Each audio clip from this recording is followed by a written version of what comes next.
1. Listen carefully. This moment is not random. Heaven has paused your scrolling, paused the distractions around you, and pulled you here because this is your word.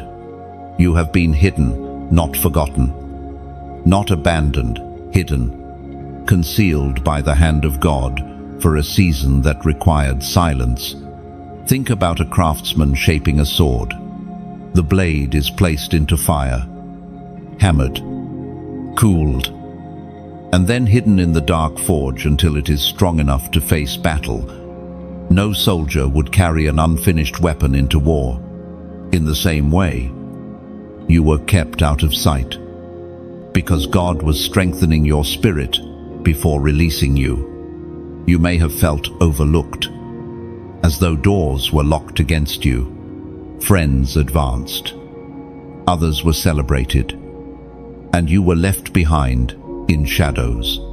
But let me tell you, those closed doors were not failures, they were fortresses.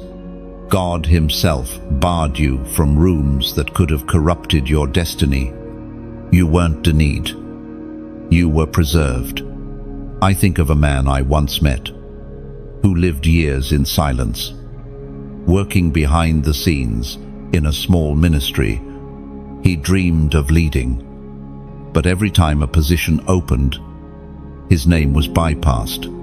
He cried in secret, "Lord, why not me?" What he could not see was that the waiting was his protection. When his season finally came, he carried wisdom, purity, and endurance others lacked. What once felt like rejection was actually divine preparation. We are reminded through the writings of David in the Psalms, chapter 91, verse 1. Whoever dwells in the shelter of the Most High will rest in the shadow of the Almighty. This shadow is not punishment, it is protection. A seed beneath the soil cannot be seen, yet it is alive with promise, buried in darkness, pressed by earth. It silently grows until the day of breakthrough. Many looked at you and assumed you were finished. But heaven calls you planted. You have walked through that soil season. You prayed with no answer, and silence pressed on your heart like heavy stone. But silence is never absence. Silence is the classroom of God. Just as a teacher grows quiet during the test, your Father was watching how you would hold faith when His voice seemed far. You need to hear this. Your hiddenness was holy, like wine aging in a cellar, like a pearl forming in pain. Your worth has been increasing out of sight. What was hidden in darkness will soon be displayed in light. And when it is, no one will be able to deny the hand of God upon you. Chosen one, do not despise the shadow. Do not curse the season where you felt invisible. That shadow saved you from premature exposure. It carved patience into your bones, humility into your spirit, and endurance into your heart. Without the shadow, you would not be ready for the stage. Now heaven whispers, the unveiling is near. The world will see what has been shaped in secret. The crown is not far, but it will only rest on those who honor the hidden season. If this word finds you, I want you to respond, not with ritual, but with faith. Type the number 111 inches the comments as a prophetic declaration. I was hidden, but I am ready to rise. Share this with someone who is still waiting in their shadow. And subscribe if you know you cannot miss the next release of fire from heaven's throne. You were hidden for a season. Now, the unveiling begins. But listen, your hiddenness was never empty. Every tear watered the soil of your destiny. Every silent night became oil stored for your lamp. Nothing was wasted. You may feel like others have run ahead, while you stayed behind. But recall, the tortoise and the hare speed means nothing if the path is wrong. You are not behind. You are exactly on schedule. Even now, the Spirit is whispering, your obscurity was a shield. Had you been seen too early, jealousy would have hunted you, pride would have poisoned you, and opportunities would have crushed you. God spared you. Picture a diamond. Before it shines in crowns and rings, it lies unseen beneath earth, pressed by weight and time. No one applauds a hidden diamond, yet its value is increasing every day. That is your story. There is a beauty in being hidden, because hidden things are holy. The Ark of the Covenant was veiled. The manna was kept in jars. Even Christ himself was hidden in Egypt as a child until his appointed time. Why should your life be different? Chosen one, hear me. The very fact that you have survived this hidden season means you are dangerous to darkness. If the enemy could not stop you in silence, he cannot stop you in sight. This is why you must not despise your waiting. You must bless it.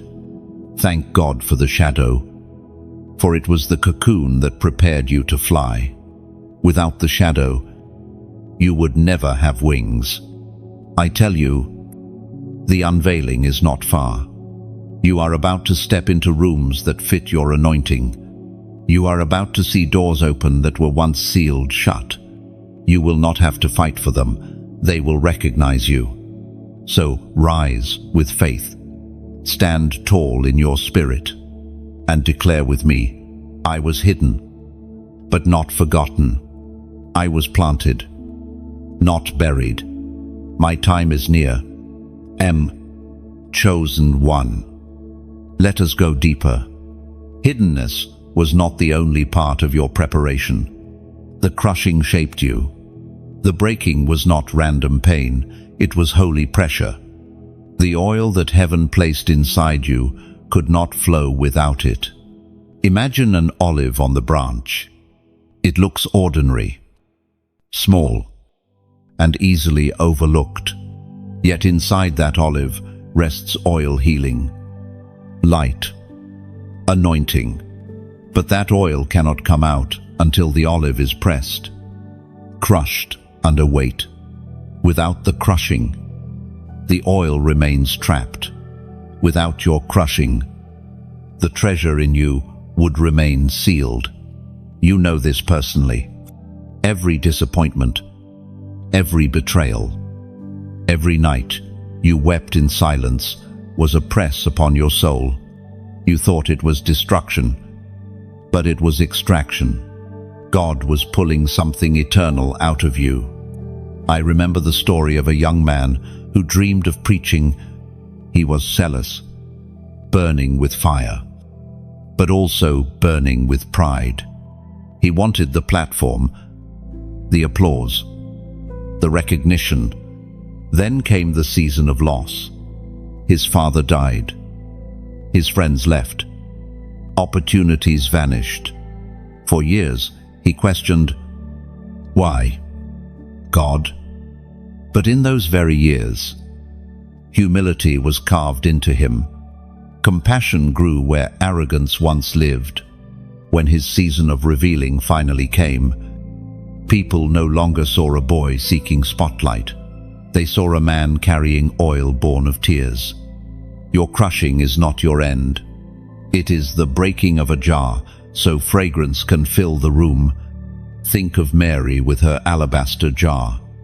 She broke it at the feet of Jesus, and the fragrance filled the house. That fragrance still fills history, but without breaking, the fragrance would remain sealed. Your brokenness has released a fragrance that heaven alone measured until the time of unveiling. And yet, crushing never feels holy when it happens. When your heart shattered from betrayal, when you were misunderstood by those closest to you, when loss knocked on your door again and again, in those moments, It felt cruel, not sacred. You asked, God, why me? Why this? But do you see it now? Crushing stripped away what you could not carry into your calling. Pride was crushed. Fear was crushed. Dependence on human approval was crushed. Everything that would poison your destiny had to break under pressure before your unveiling. There is an image I carry in my heart. Grapes in a vineyard. The sun shines on them. Rain waters them. They swell with sweetness. But grapes were never created just to look beautiful on the vine. They were made for wine. And wine requires crushing. To stay on the vine is safe but small. To become wine is painful but powerful. You are not a grape meant to stay pretty on the vine. You are wine meant to pour into generations. The apostle wrote to the Romans, chapter 5, verse 3, "We glory in our sufferings, because we know that suffering produces perseverance, character, and character, hope." This is the holy sequence of crushing. First suffering, then perseverance, then character, then hope. No shortcuts, no bypass. The crushing is the only road to the crown. Think about Joseph, betrayed by his brothers, sold into slavery, falsely accused, thrown into prison. Every stage was a deeper crushing, but every stage squeezed more oil of wisdom, more fragrance of faith. By the time Pharaoh lifted him from the pit to the palace, Joseph no longer sought revenge. He said, "What you meant for evil, God meant for good." That is the voice of a man who has been crushed into oil, chosen one. Your story may feel heavy right now. Maybe you lost someone you loved. Maybe your reputation was destroyed by lies. Maybe you feel like you have nothing left to give. But this is not your burial. This is your pressing. The oil is flowing. I want you to picture yourself as a clay vessel in the hands of the potter. When cracks appear, you fear you are ruined. But in God's hands, even cracks become holy, because His light shines through broken places. What man calls weakness, God calls testimony. Your scars are not evidence of defeat. They are proof of survival. And more than survival, they are proof of transformation. The enemy thought, "He broke you." But heaven says you were crushed into usefulness. Do not resent your crushing. Honor it. For the day will come when others see the oil flowing from you, and they will envy the fragrance without knowing the pain it cost.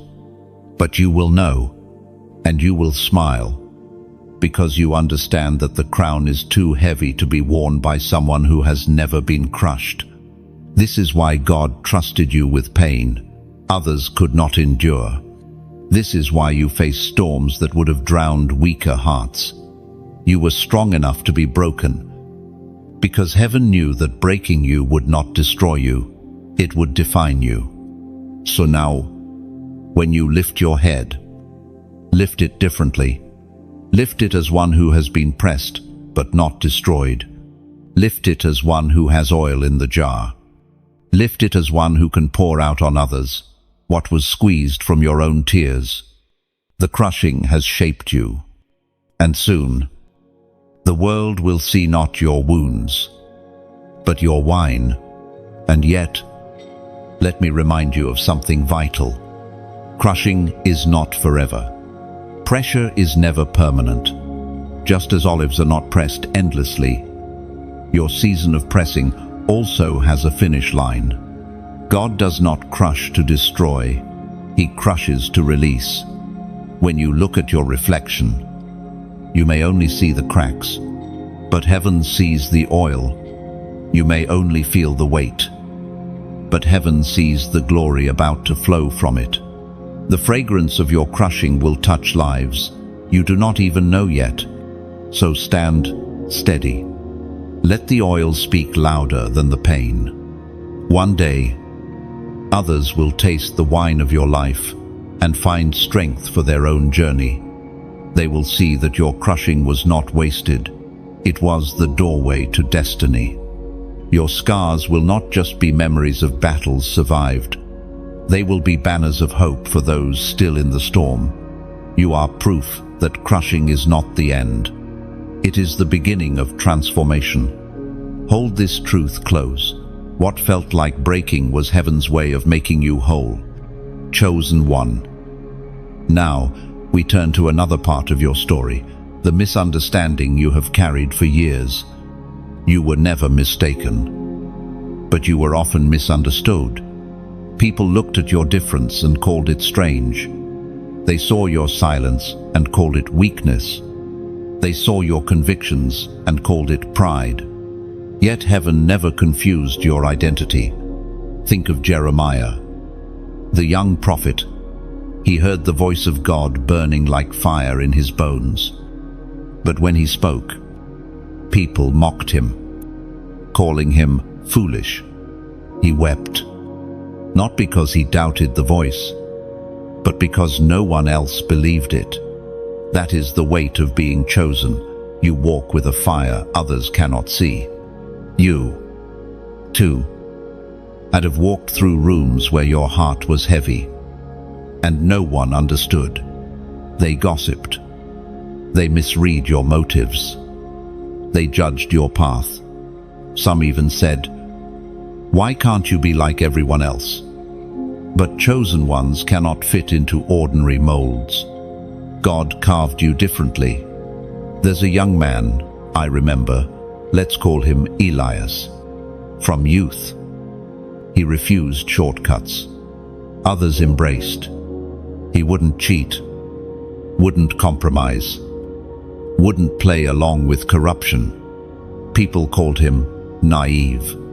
They whispered, "He'll never make it in this world." Years later, when scandals swept through those same circles, Elias stood untouched. What was mocked as weakness revealed itself as wisdom. He was misunderstood, but not mistaken.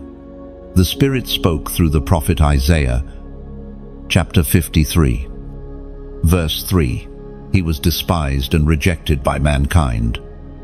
A man of suffering and familiar with pain, like one from whom people hide their faces, he was despised, and we held him in low esteem. And even Jesus, the spotless one, endured misunderstanding. If they could not recognize the Son of God standing before them, do not be surprised that they failed to recognize the treasure inside you. Being misunderstood hurts deeply because it isolates. You wanted connection but received rejection. You offered loyalty but met betrayal. Yet, this rejection was not a verdict, it was a signal. It marked you as different, as set apart. Heaven did not design you to be relatable to everyone. Heaven designed you to carry a distinction that cannot be diluted. Let me give you an image. A lighthouse on a stormy shore. From a distance, sailor may complain. Why is it standing alone? Why is it so rigid? Why does it not move? But when storms rise, that very immovable, misunderstood light becomes their salvation. That is you, your stability, once mocked, will one day be someone's anchor. Chosen one, I need you to shift perspective. Stop interpreting rejection as evidence of failure. Start seeing it as evidence of destiny. If everyone accepted you, you would blend in. If everyone celebrated you, you would disappear into the crowd. God marked you through misunderstanding so that when your season comes, there will be no doubt you were not ordinary. Chosen one, I need you to shift perspective. Stop interpreting rejection as evidence of failure. Start seeing it as evidence of destiny. If everyone accepted you, you would blend in. If everyone celebrated you, you would disappear into the crowd. God marked you through misunderstanding so that when your season comes, there will be no doubt you were not ordinary. And now, I want you to respond with faith. Write in the comments, still standing strong. Oh, because this is your declaration that no amount of rejection, gossip, or misjudgment has broken you. It is your banner of survival. Your proof that misunderstanding has only made you stronger. When you type these words, you are aligning with heaven's truth. You were never mistaken. You were always chosen. Your difference is your distinction. Your isolation is your preparation. You were misunderstood, but you were never mistaken. Let us press deeper into this truth, because the pain of being misunderstood leaves marks on the soul. Those moments when you were falsely accused, when motives were twisted, when people walked away because they could not read your heart, those wounds shaped you. They became both a scar and a seal. First, the scar. Misunderstanding hurts because it creates distance where you wanted closeness. It silences your voice when you longed to be heard. It makes you question yourself. Did I do something wrong? Am I the problem? The scar reminds you of nights you cried into the pillow, aching for someone to see the real you. But second, the seal. That same scar is also heaven's proof that you are set apart. If your path was simple, if everyone agreed with you, then your journey would carry no weight. The misunderstanding is the seal upon your calling, showing that your destiny is bigger than common acceptance. Think of Moses. When he rose up to defend his Hebrew brothers, they turned and mocked him. Who made you ruler and judge over us? He fled into the wilderness, misunderstood. But that misunderstanding was not a mistake. It was the signal that he was chosen to deliver. Now, apply this to yourself. People may have asked, "Who do you think you are?" They could not see the oil on your life. They could not recognize the fire in your bones. But God never needed their confirmation. He already appointed you. Their rejection was only proof that your assignment is beyond their comprehension. Here is a picture. A rare painting locked away in a gallery. Many walk past, unimpressed, not realizing its value. But then an expert steps in, studies the brush strokes, and declares, "This is a masterpiece." Suddenly, what was once ignored becomes priceless. That is you. You were dismissed because the wrong eyes were looking at you. Heaven's eyes, however, have always recognized the masterpiece. So let your heart breathe. Stop mourning over those who misread you. Release the need for them to understand. Your validation does not live in their acceptance. It lives in God's appointment. And when you write, "Still standing strong" in the comments, it is not just words. It is your proclamation that misunderstanding has not crushed your spirit. It is your defiance against shame. It is your banner lifted high that says, "I am still here, unbroken, and chosen, and chosen one." Your scars are no longer just pain. They are testimonies. They remind the world that misunderstanding could not bury you, because truth was planted too deep in your soul. So walk forward, not waiting for applause. Walk forward, knowing that when God unveils you, even those who once misread you will be forced to say, "Surely, the hand of the Lord was upon them." N. Chosen one, you know now the shadow, and you know the crushing. But there is another chapter that cannot be skipped. The waiting room of destiny. This is not the season of hiding, nor the season of breaking. It is the season of pause. The waiting room is where God holds you still when your heart wants to run. Imagine the waiting room of a hospital. Patients sit, sometimes restless, sometimes anxious. Some have appointments, others emergencies. But no matter how much they fidget, they cannot enter the doctor's office until their name is called. The waiting room is frustrating, yet it is necessary. It separates preparation from fulfillment. It keeps order so that healing happens in the right time. So it is with you. You have sat in heaven's waiting room. You were ready to go, ready to step into purpose, ready to show the world what God had planted in you. Yet the door remained shut. The silence stretched. You wondered, has God forgotten my name? The ancient words recorded in the book of Lamentations, chapter 3, verse 26 declare, "It is good to wait quietly for the salvation of the Lord." End of the. Good, not convenient, not easy, but good. Waiting is a discipline that births maturity. It strips away entitlement and replaces it with endurance. It takes the raw passion of a calling and tempers it into patience that can carry weight. Think of David, anointed as king while still a shepherd boy. He received oil on his head, yet had to return to the pasture.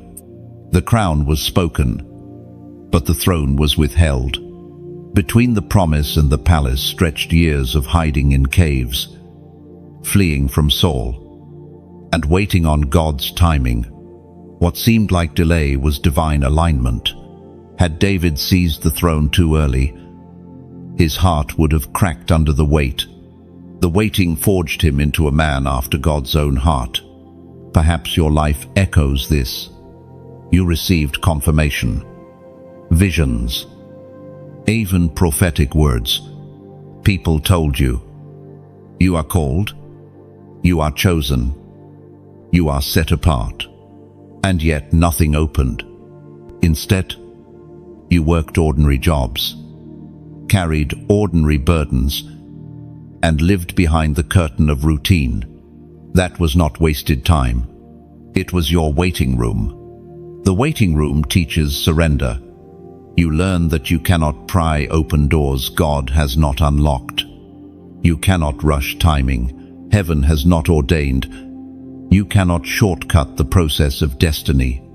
In the waiting, your prayers shift from "Why not now?" to "Lord, let your will be done." There is an image that stays with me, an arrow in the hand of a warrior, to the untrained eye. Pulling the arrow backward seems like regression, but the archer knows that the farther the arrow is drawn back, the greater the force when it is released. Your waiting room is not regression. It is the tension before the release. The backward pull is only preparation for the forward surge. Joseph lived this. 2. After interpreting dreams, after being promised greatness, he sat forgotten in Pharaoh's prison for 2 whole years, forgotten by the cupbearer, ignored by the world. Yet on one unexpected morning, the waiting ended, and Joseph went from prisoner to prime minister in a single day. Destiny often shifts suddenly, but only after long seasons of waiting. You must also see this truth. The waiting room protects you from counterfeit crowns. In your hunger for fulfillment, you could have settled for less than God's best. You could have grabbed positions, relationships, or platforms that glittered but were not gold. But the waiting room kept you safe from premature choices. What felt like delay was really deliverance. Look at the caterpillar cocooned in stillness. No movement, no visibility, only waiting. To an observer, it looks lifeless. But inside, transformation is happening. Wings are forming. A new body is taking shape. If the cocoon were opened too early, the creature would die. Only by waiting does the butterfly emerge strong enough to fly. That is what God has been doing in your cocoon. Chosen one. Your heart must rest in this. God's timing is never late, never careless. He has not placed you in the waiting room to torture you, but to strengthen you. Every hour you spend waiting is adding weight to your character. Every day you wait in obedience is sharpening your vision. Every year you endure in silence is making your crown fit securely. There is one more image for you, a potter at his wheel. The clay spins, the potter presses, and suddenly he pauses. He lets the clay rest before shaping again. Without the pause, the clay would collapse. The waiting is not neglect, it is part of the design. So, do not despise the waiting room. Do not curse the pause. It is holy. It is necessary. And one day soon, you will hear your name called. The door will open. The season will shift. And the waiting room will be behind you. You will rise, not restless, but ready. Your destiny is not delayed. It is on schedule. The waiting room of heaven is preparing you for the unveiling that no man can stop. Chosen one.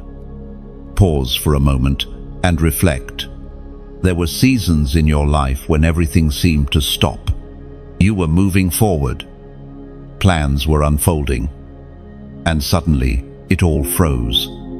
The momentum you carried vanished. And you wondered, what went wrong? But what you called a pause was not failure. It was heaven pressing its hand upon your life, slowing you down, for reasons only eternity could see. Think of a musician. A song is not made of sound alone, but of pauses between the notes. Without the pause, the melody would be noise. Without the pause, there would be no rhythm, no beauty. Your life has been orchestrated the same way. The silence, the pauses, the delays, they were part of God's melody. At times you felt forgotten, like a runner stopped mid-race. But you were not stopped, you were being restrained, held back for refinement. If you had continued at your pace, you might have run into ruin. Heaven's pause was heaven's mercy. The voice of God thundered in the book of Ecclesiastes. Chapter 3, verse 1. There is a time for everything, and a season for every activity under the heavens. Time belongs to Him. Seasons belong to Him. The pause was not punishment, it was timing. I think of Sarah, who longed for a child. She waited years under heaven's pause. She tried to rush the promise, and the consequences lingered. Yet when the pause ended, Isaac was born at the exact time God intended. Promise delayed is not promise denied. It is simply waiting for heaven's perfect clock to strike. Chosen one. Reflect on your own pauses. Doors that should have opened, but didn't. Opportunities that looked perfect, but dissolved. Relationships that seemed certain, but ended suddenly. Each pause was a hand shielding you from what you could not yet handle. Picture a gardener watering the soil. After pouring water, he steps back. He does not dig up the seed to see if it is growing. He simply waits, trusting that growth is hidden. The pause is not absence of activity. It is the unseen miracle beneath the surface. That is what God has been doing in you. And while you waited, heaven was working. Angels were rearranging paths. Grace was weaving details together. What you called delay was actually divine choreography. Now, before I move forward, let me speak to your heart sincerely. If these words have been speaking life into your spirit, I invite you freely, never under pressure, to take part in keeping this flame burning. Just as oil keeps a lamp glowing, your support, whether through liking, sharing this word, subscribing, or even donating, is the oil that keeps this light shining for others still lost in the storm.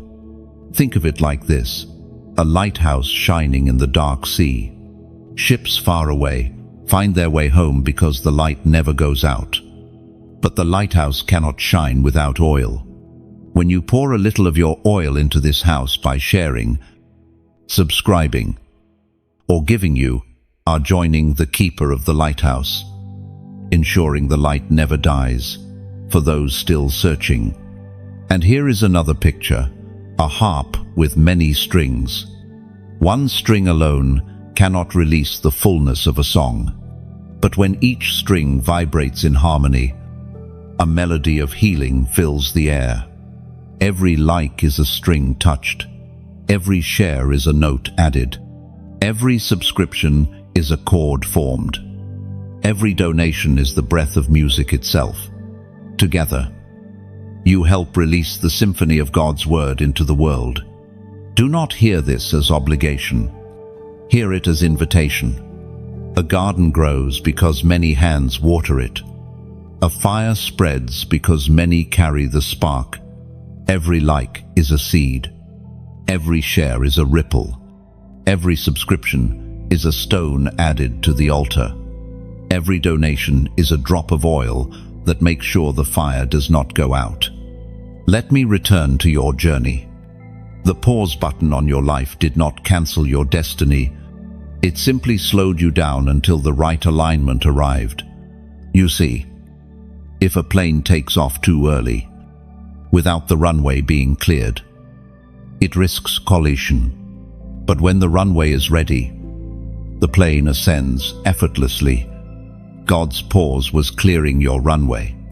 Moses experienced this. He struck the Egyptian, fled into the desert, and for 40 years he lived under pause. Yet in that very pause, God trained him in silence, prepared his voice, and humbled his spirit. When the pause lifted, the same man who once fled now stood before Pharaoh, declaring, "Let my people go." End of quote. Your pause has been long. Yes, painful. Yes, but fruitful. And when it lifts, acceleration will come so fast, you will hardly believe it. Until then, do not despise the pause. Worship in it. Grow in it. Rest in it. And if your heart feels moved, take the pause as a moment to pour into others through encouragement, through prayer, through support. Because destiny is not only about where you are going, it is also about who you help along the way. Heaven's pause is not the end of your story. It is the sacred space where the author dipped his pen, preparing to write the next chapter. And when he writes again, your life will move in rhythms you never imagined. And remember this: pauses are not prisons. They are sanctuaries. While the world rushes forward chasing noise, God places his chosen ones in stillness so they can hear the whisper that others miss. What feels like delay is actually divine intimacy.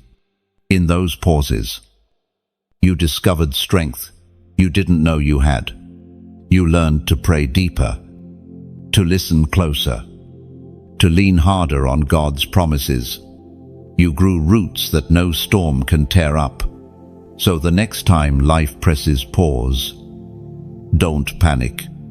Don't complain. Lift your eyes and say, "This is my sacred stillness. This is where God prepares me for what comes next." For when the pause ends, you will move, not with fragile speed, but with unshakable strength. Your pause is holy ground. Chosen one, let us look back, not at yesterday, not even last year, but all the way to your beginning. You have been marked different since childhood, long before you understood calling, long before you knew the word destiny. Heaven's fingerprint was already upon your life. Some of you remember it clearly.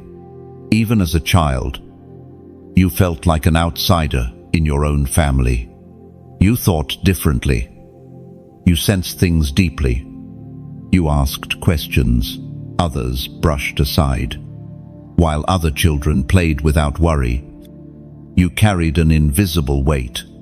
You noticed injustice. You felt burdens. You cried when no one else seemed to care. That was not strangeness. That was early evidence of being chosen. Think of young Samuel, sleeping in the temple. As a boy, he heard a voice calling his name in the night. He did not know it was God, but still he answered. While the nation was silent, heaven chose to speak to a child.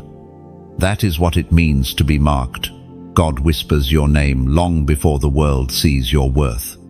Some of you were mocked for your sensitivity. They said you were too serious, too intense, too soft. But what they called weakness was discernment. What they dismissed as odd was actually your spiritual antenna, already tuned to heaven's frequency. And yes, there were battles even then. Maybe your childhood was filled with storms, poverty, rejection, broken families. The enemy tried to crush you early because he saw the mark. Pharaoh tried to kill Moses as a baby. Herod tried to kill Jesus in his infancy.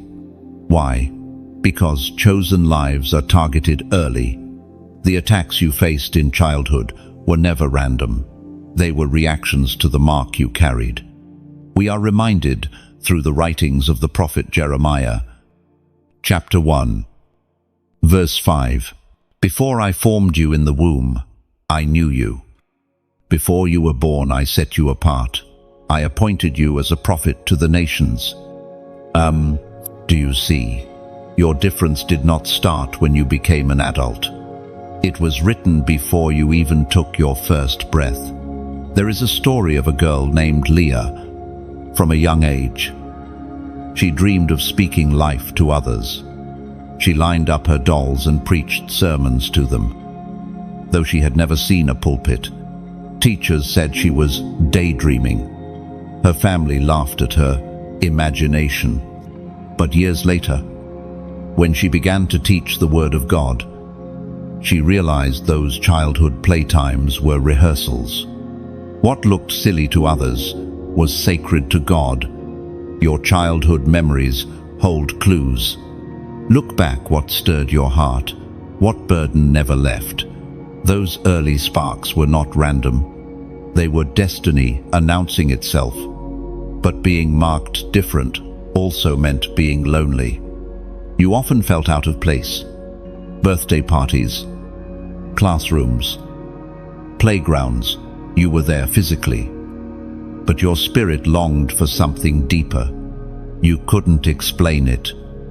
But you knew you were not like everyone else. That loneliness was not punishment. It was God's way of protecting you from blending into environments that would dim your light. Let me give you a picture. A candle in a dark room. If the candle is placed among many lamps, its glow is lost. But when placed alone, its flame becomes noticeable. Your isolation in childhood was heaven placing you where your light could be seen.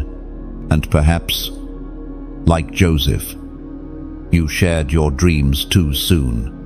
You told friends, family, or mentors about what God placed in your heart, and they mocked you, saying, "Who do you think you are?"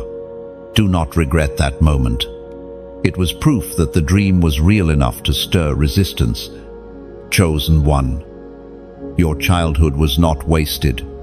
Even the tears, even the misunderstandings, even the nights you felt invisible, they were shaping your awareness of heaven's mark. That early difference was never a curse. It was your crown waiting to be revealed. Think about it. Children of destiny often live with invisible warfare, while others seem carefree. Chosen children wrestle with unseen battles, but those very battles built resilience. That is why you carry unusual wisdom for your age. That is why people often tell you, "You are older than your years." It is the mark. Do not despise your early struggles. They were classrooms. The ridicule trained you to stand without applause. The rejection taught you to lean on God's voice. The isolation became the soil for deep roots. Without those childhood seasons, you would not be the vessel you are today. And now, you must reclaim those memories. Not as wounds, but as evidence. Look back and say, "I was marked all along." End quote. If this resonates, I want you to leave a prophetic response. Write in the comments the number 999. This is not superstition, it is declaration. It means, I acknowledge I was marked from the beginning.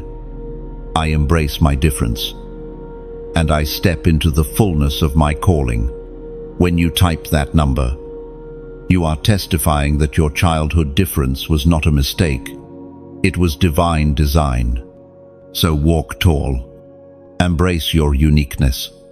And remember, before the world knew your name, heaven already called you chosen. The number 999 carries weight because it symbolizes completion and transition. Childhood was your foundation, but it is not your final chapter. By writing 999, you are proclaiming that every misunderstanding, every early rejection, every lonely moment is now complete in purpose. That season has done its work in shaping you. It also speaks of readiness, heaven's signal that you are closing one cycle and stepping into a new one. Your early difference is no longer just a mystery, it is your mantle. Typing 999 is not about numbers, it is about faith. About aligning your spirit with heaven's rhythm. It is you saying, "My past is complete. My preparation is complete. And I step boldly into what is next." So let your declaration echo. Type it. Believe it. Live it. The mark that followed you from the womb is now your crown. Chosen one. There is something else that has set you apart from the beginning, the weights you have carried.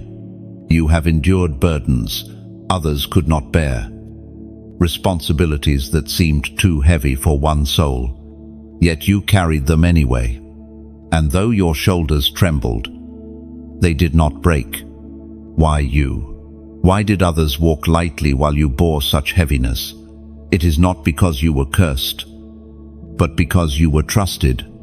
Heaven does not place fragile loads upon fragile vessels. He gives greater weight to those he intends to strengthen, and that has always been your testimony. Think back. You were often the one holding your family together when everything was falling apart. As a child, you may have comforted parents instead of being comforted by them. As a teenager, you bore the pressure of expectations that should have belonged to adults. In adulthood, you have carried losses, betrayals, or financial struggles that would have crushed weaker hearts. Still, you endured. The apostle wrote to the Corinthians in his second letter, chapter 4, verse 17, "For our light and momentary troubles are achieving for us an eternal glory that far outweighs them all." Notice the contrast: light and momentary troubles versus eternal glory that outweighs them all. Your burdens felt unbearable, but in God's scale, they were training weights compared to the glory being built within you. I remember a man named Daniel, whose life was marked by hardship from an early age. He worked multiple jobs as a boy to help feed his siblings. He lost his mother young and became the silent anchor for his broken family. Years later, he carried the grief of losing his own child. People often said, "I don't know how he keeps going." But Daniel himself said, "I never carried it alone." Through the crushing weight, he discovered a hidden strength, the hand of God lifting what his own arms could not. This is your story too. You did not survive because you were stronger than others. You survived because the Spirit upheld you. Like a bridge spanning a heavy river, you flexed under the pressure but did not collapse, because God himself reinforced your beams. Here is an image: a tree standing in a storm. The wind bends its branches. The rain pounds its bark. Lightning strikes nearby. Other smaller trees snap and fall. But this one survives. Why? Because its roots go deep into hidden waters. That is you. You carried storms that bent others into surrender, but your hidden roots in God preserved you. Your ability to endure has sometimes made others blind to your pain. They assumed you were fine because you kept moving forward. They never saw the nights you cried, the mornings you woke, weary, but pressed on anyway. But heaven saw. Heaven counted every tear, weighed every burden, and recorded every unseen sacrifice. Do not despise your burdens. They have built muscle in your spirit. They have trained you to walk with resilience. They have carved empathy into your soul.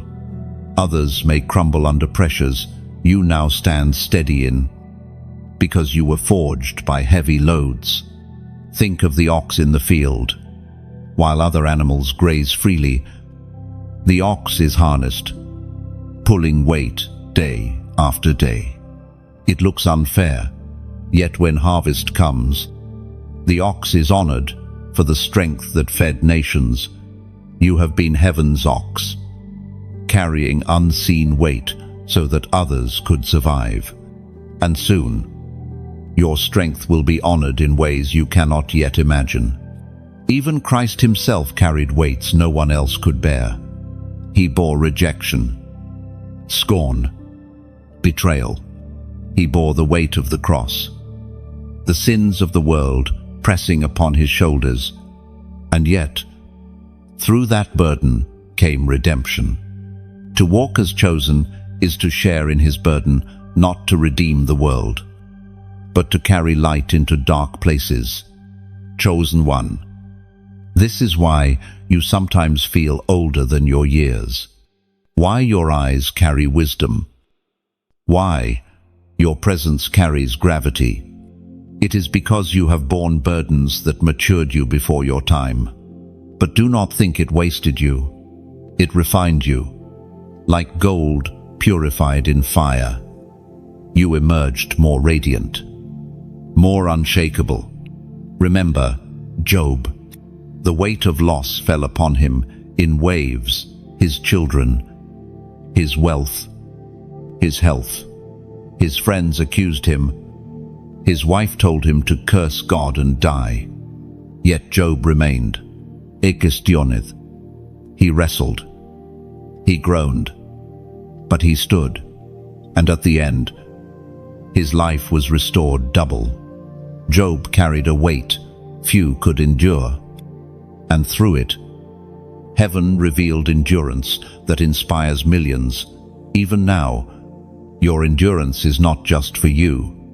It is for others watching silently, drawing courage from your strength. You may not even know it, but your survival has given hope to those ready to give up. Every time you kept moving under pressure, someone else whispered, "If they can endure, maybe I can too." So, do not be ashamed of your burdens. Do not curse your heavy load. Lift your head and understand. You have carried what others could not because heaven trusted you with the weight of testimony. And when the time comes for unveiling, people will look at you with amazement. They will not see the sleepless nights or the tears that watered your pillow. They will see the glory you carry, the authority you walk in, and they will say, "Surely, only God could have sustained them." I, chosen one. The weights you carried did not crush you. They crowned you. And though you may not yet see it, your heaviness is being exchanged for eternal glory. A weight so radiant, it will shine through you for generations to come. Chosen one. There is another chapter in your journey that shaped you in ways few will ever understand. The silence of God's classroom. You prayed, and nothing seemed to happen. You cried out, and the heavens felt like brass. You knocked, and the door did not open. That silence became a teacher. Though at the time it felt like abandonment, it is one of the hardest seasons of the chosen. To feel the nearness of God one moment, and then be left in stillness the next. But silence is never absence. Silence is instruction. Just as a teacher does not speak during an exam, God's voice often grows quiet while he measures what you have already learned. Scripture says in the Gospel of Matthew, chapter 27, verse 46, my God, why have you forsaken me?" These were Christ's own words on the cross. If even the Son of God walked through a moment of divine silence, do not be surprised when you experience the same. Silence does not mean rejection. Silence means heaven is closer than you think. There is a story of a woman named Esther, not the queen of old, but a modern-day believer. She prayed fervently for direction, but for years felt nothing. She attended church, sang, read scripture, but her prayers seemed to fall flat. Yet during those years, she unknowingly grew strong in discipline. She learned to worship without goosebumps, to pray without instant answers, to trust without confirmation. Later, when a sudden opportunity came to serve in leadership, she realized the silence had forged her into steady steel. She could now stand strong without relying on constant signs. This is the secret of silence. It matures faith.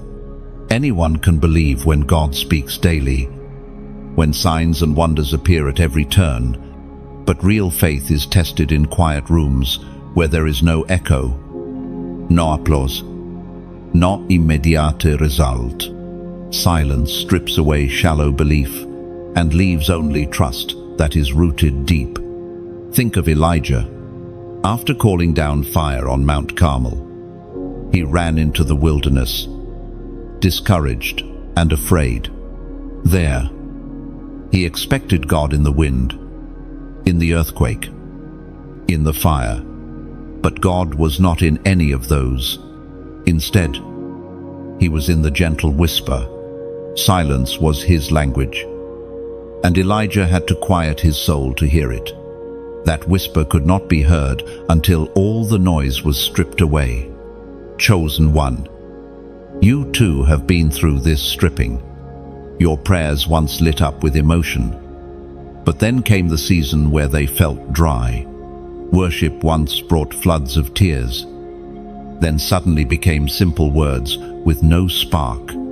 In those moments, you wondered, has God left me? But in truth, He was teaching you to seek Him, not just the feeling of Him. Here is an image, a parent teaching a child to walk. At first, the parent holds the child's hands, but soon, the parent steps back, letting the child wobble alone. The parent does not leave. They watch closely, ready to catch. But the step back is necessary. Without it, the child would never learn balance. God's silence is that step back. He never leaves. He watches while you learn to walk by faith, not by sight. Silence also purifies motives. When prayers seem unanswered, you discover whether you wanted God Himself or just His gifts. Many abandon prayer when the rewards seem delayed, but those who remain, who still bend knees in quiet rooms, prove that their love is genuine. Silence exposes, then strengthens. Think of the night sky. Stars are visible only when the world grows dark. In the same way, God's promises often shine brightest in silence, without noise, without distraction. You begin to notice the subtle glimmers of His presence, the scripture that leaps from the page, the small kindness from a stranger, the sudden peace that steadies your heart. These are the stars in your silent night. Chosen one, your endurance in silence has made you unshakable. Many people chase constant stimulation, a fresh word every day, a sign at every corner, affirmation at every turn. But when those things fade, they crumble. Not you. You have walked through the silence, and it has carved resilience into you. Job knew this well. He cried, I look for Him in the east, but He is not there. In the west, I cannot find Him. Yet even in that silence, Job declared, but He knows the way that I take. When He has tested me, I will come forth as gold. Silence tested him, but it also transformed him. Your story is similar. The silence you endured was not wasted. It turned your faith into gold. It stripped away shallow roots and forced you to dig deeper. It made your worship pure, your trust unshakable, your love for God unbreakable. Now you can see what you could not before. Silence is not God's absence, it is His classroom. It is where He trains the chosen to endure when feelings fade, to believe when evidence is hidden, to stand when everything says, sit down. So do not despise the quiet. Embrace it. For in the silence, you became a student of heaven. In the silence, you learned strength no storm can shake.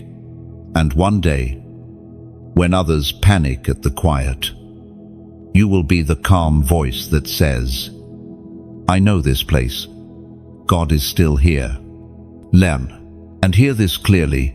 Silence was never wasted time. It was a sacred investment. While you thought nothing was happening, heaven was engraving lessons deep into your spirit, lessons that will not fade with emotion, but last a lifetime. So now, when new seasons come, you will not crumble if His voice feels quiet. You will stand, because you have already been trained. You will walk, because you learn to trust the unseen hand. Silence built in you what constant noise never could. Unshakable faith. Your quiet nights became the very foundation of your strength. Chosen one. Let us speak now about the marks you carry. Your scars are not shame. They are not reminders of failure. They are prophetic evidence, living proof that you survived what was meant to destroy you. Every scar tells a story, on your body, in your mind, or hidden deep in your heart. They whisper, "This wound once bled, but it healed. This place once hurt, but it no longer owns me." Your scars are sermons written in flesh and memory, testimonies that the enemy's plan did not succeed. The Apostle Paul bore scars, beaten, shipwrecked, imprisoned his body, carried the evidence of battles fought for the gospel. In his letter to the Galatians, chapter 6, verse 17, "I bear on my body the marks of Jesus." Your scars are like that. They align you with Christ. He, too, rose with scars. After resurrection, he could have erased every mark, but he chose to keep them. Why? Because scars are not signs of defeat, they are signs of victory. The nail prints in his hands and the wound in his side became eternal evidence. Death was conquered. The grave was broken. So it is with you. The wounds you thought would end you became scars that prove you endured. There is a story of a man named Raphael. He was once consumed by addiction, nearly destroyed by chains he could not break. He carried shame for years, until deliverance came. When he finally stood free, he still bore scars in his life, memories, consequences, a body weakened. At first, he despised them, but later, those scars became his greatest testimony. Others battling the same darkness looked at him and said, "If he came out, maybe I can too." His scars became a roadmap for someone else's freedom. Chosen one. Do you see? Your scars are not just personal, they are prophetic. They point forward. They tell others, "What I survived. You can survive. What God healed in me, He can heal in you." And think of a tree struck by lightning. The bark splits. The scar remains. But the tree keeps growing. Years later, the scar is still visible. Yet branches stretch skyward. Leaves still flourish. Fruit still forms. That scar is proof of survival. It does not stop life. It testifies to resilience. Your scars are the same. They are part of your story, not the end of it. They show that the fire touched you but did not consume you. They declare that the waters rose but did not drown you. They prove that the hand of God preserved you when everything else tried to break you. And now you must stop hiding them. Too long you have covered your scars, thinking they disqualified you. In truth, they qualify you. They make your testimony authentic. A scarred healer carries more authority than a polished preacher. People do not need perfection, they need proof. And you are the proof. Job carried scars of loss, yet his testimony became a monument of restoration. Joseph carried scars of betrayal, yet his testimony became hope for a nation. Paul carried scars of persecution, yet his testimony became letters that guide the church. To this day, your scars will do the same. They are prophetic evidence that God is not done with you, that your life is meant to be poured out as hope for others. And I want you to mark this moment. Type in the comments, "My scars speak." Oh, this is your declaration that your scars will not be wasted, that they will not be hidden in shame, but will be used as prophetic evidence of survival and grace. When you write those words, you are saying, "My scars carry prophecy. My scars carry testimony. My scars will speak life into others." So, do not hide them. Do not despise them. Lift your scars like banners, for they are the evidence that you are chosen, preserved, and unstoppable.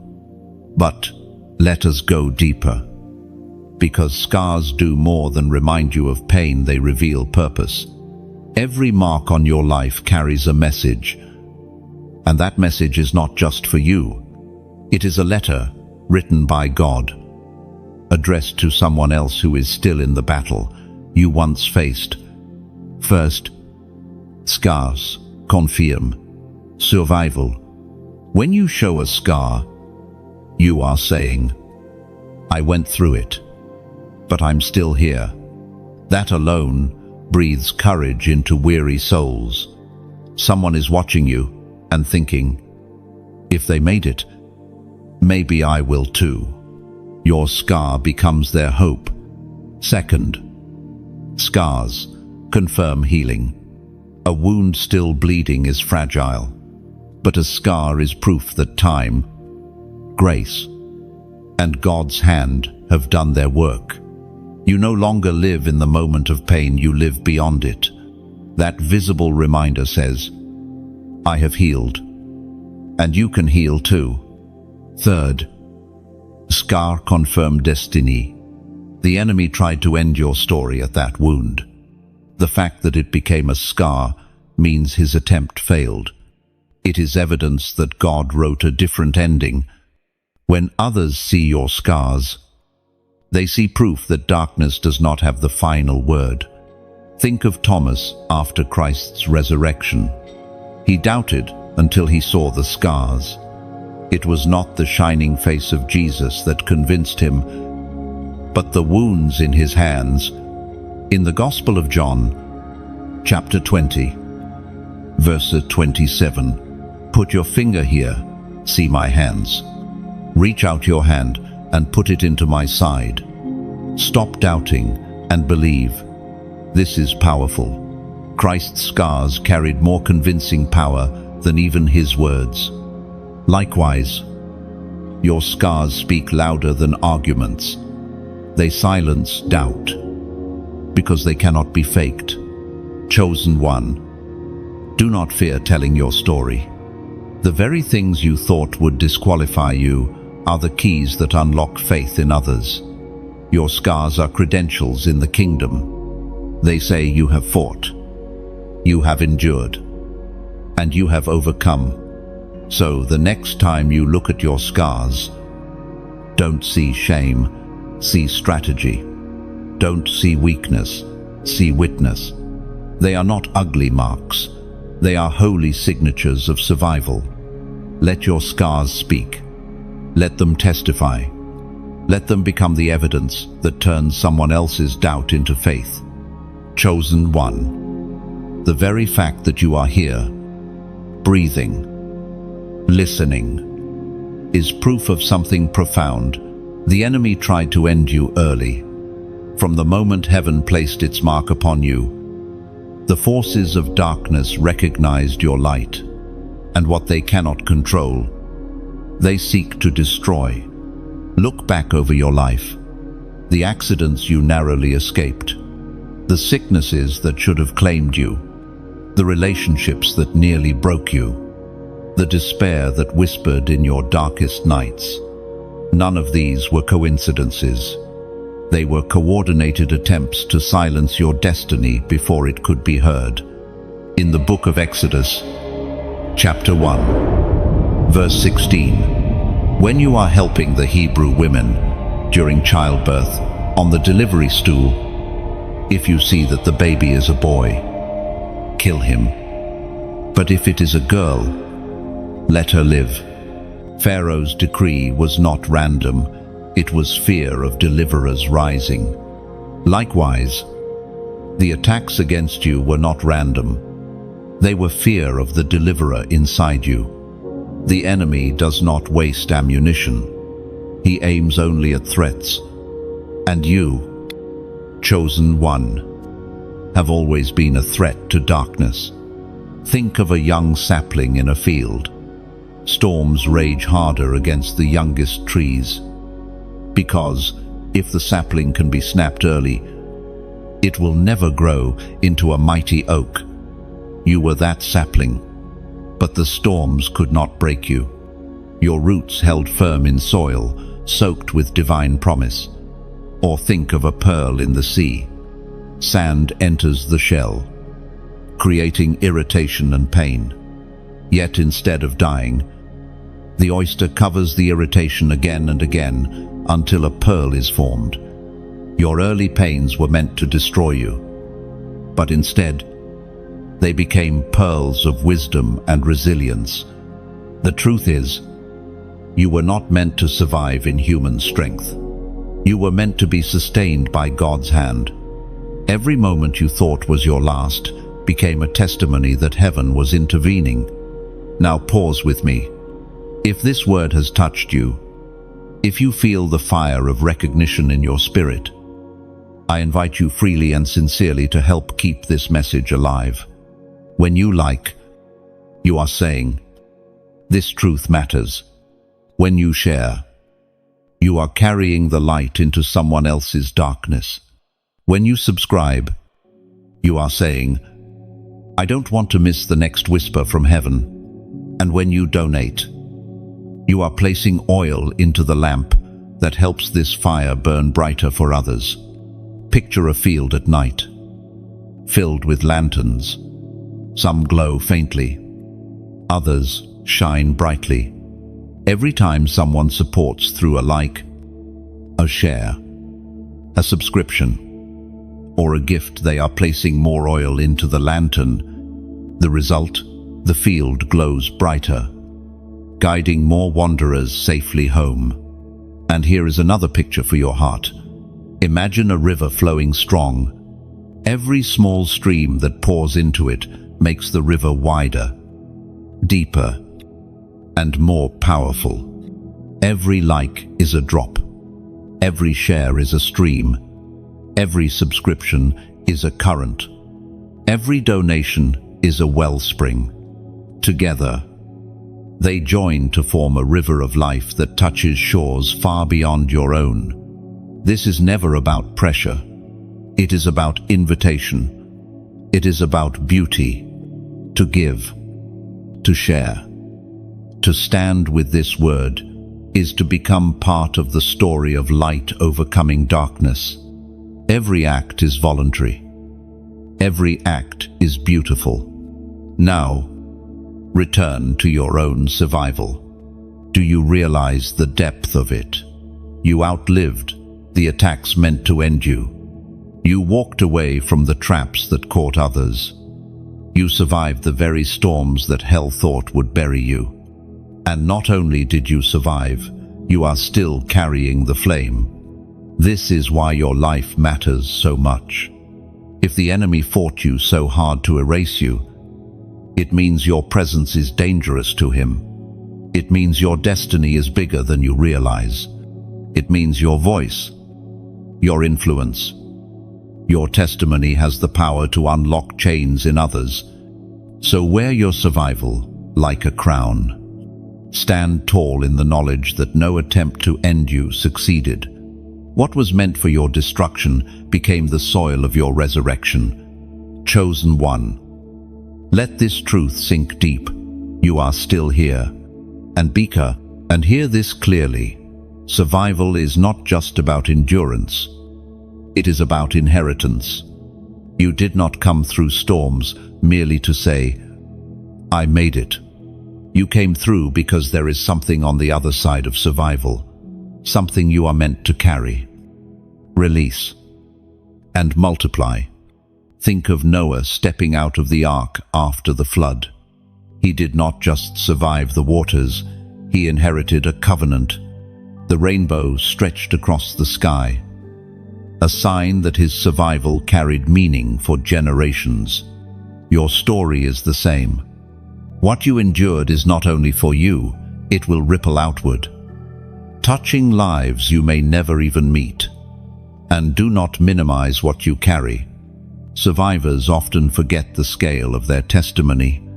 They think, I just kept going. I just made it through.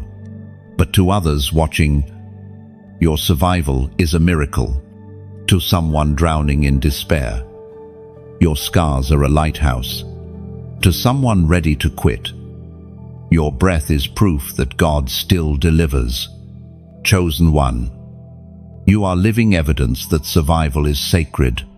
Every morning you wake, you declare to darkness, you failed. I am still here. Every step you take forward is prophecy fulfilled, that what was designed to bury you has only raised you higher. So let your survival not only comfort you, but inspire you. You are more than a survivor. You are a living prophecy, a walking testimony, a vessel heaven preserved because the world still needs the oil you carry. Stand tall, for your very existence is victory. Chosen one, through every season of hiding, every crushing, every waiting, something was being formed within you. It was invisible to the eye, hidden from the crowd, even unnoticed by you at times. Yet it was always there, the hidden oil inside you. Oil in Scripture represents anointing, consecration, power, and presence. Kings were anointed with oil before they sat on thrones. Priests were anointed with oil before they entered the holy place. Prophets were anointed with oil before they spoke to nations. And you, too, have oil placed within you by the hand of God. This oil was not poured upon you like in ceremonies. It was pressed into you through the weight of your journey. Every trial, every loss, every victory, every long night has contributed to the flow of this oil. You may not have seen it, but heaven has been watching it gather drop by drop. Think of the widow in the story of Elisha. She had nothing left but one jar of oil.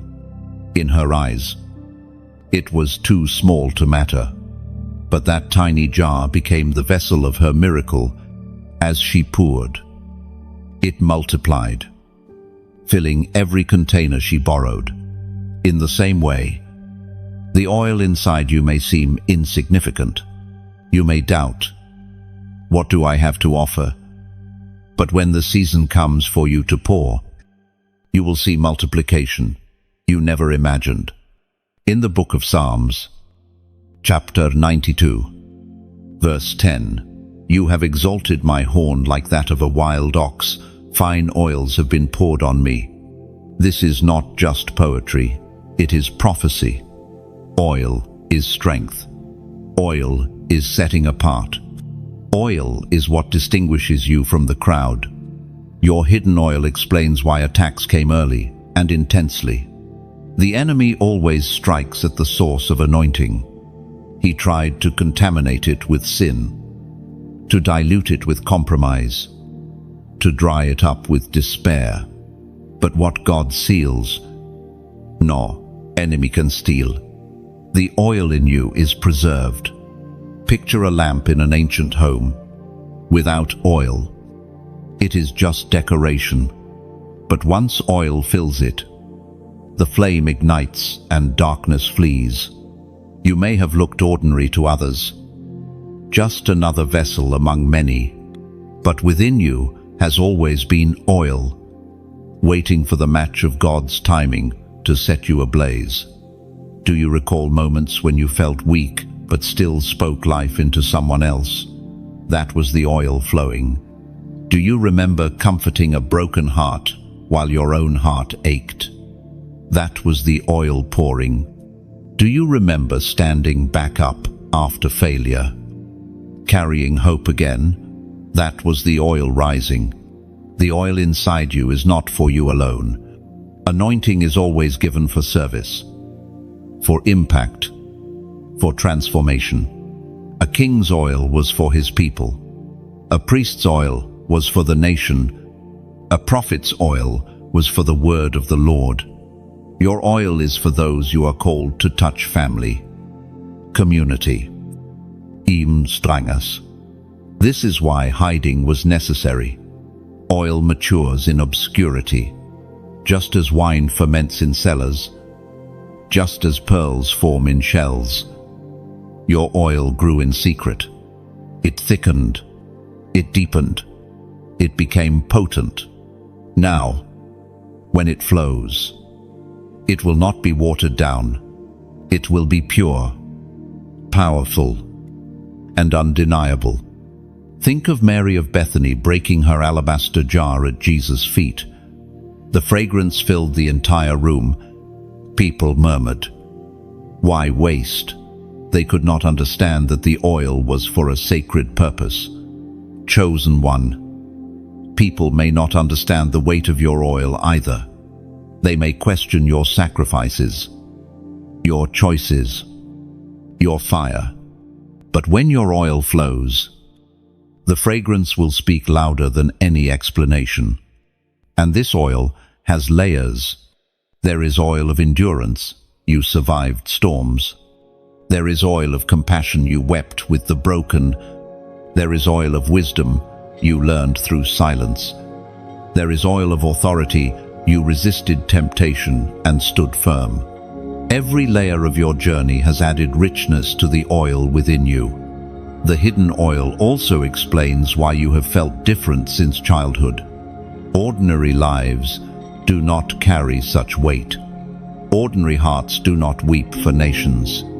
Ordinary souls do not burn with visions at night. Your difference was evidence of oil. But understand this, oil must be poured. If it remains hidden forever, it cannot fulfill its purpose. A jar of oil left sealed in darkness benefits no one. That is why the season of unveiling matters. It is not just about you being seen, it is about the oil finally flowing into the places it was meant to reach. Chosen one, do not fear when God calls you to pour. You may feel inadequate, like the widow with her small jar.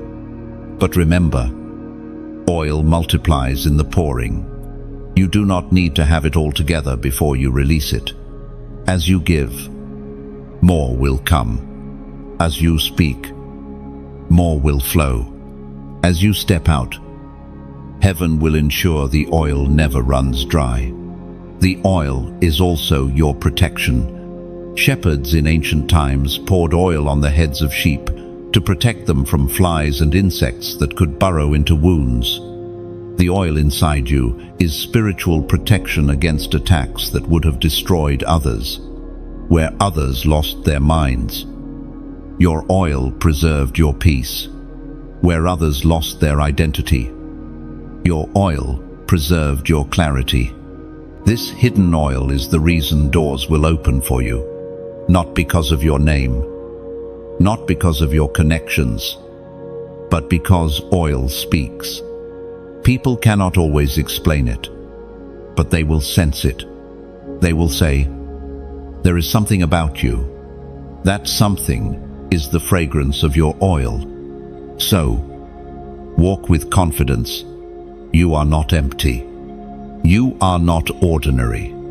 You carry hidden oil, pressed by trials, preserved by grace, prepared for release.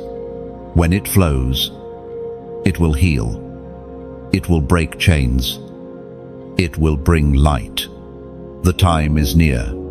The jar is full. And when heaven says pour, the world will never be the same. Chosen one, there is a sacred part of your journey that often feels unbearable at the time, but carries the deepest purpose afterward, the wilderness season. The wilderness is the place of dryness, silence, and stripping away. It is where comfort is removed and only dependence on God remains. Every chosen one walks through it. Israel wandered 40 years in the desert.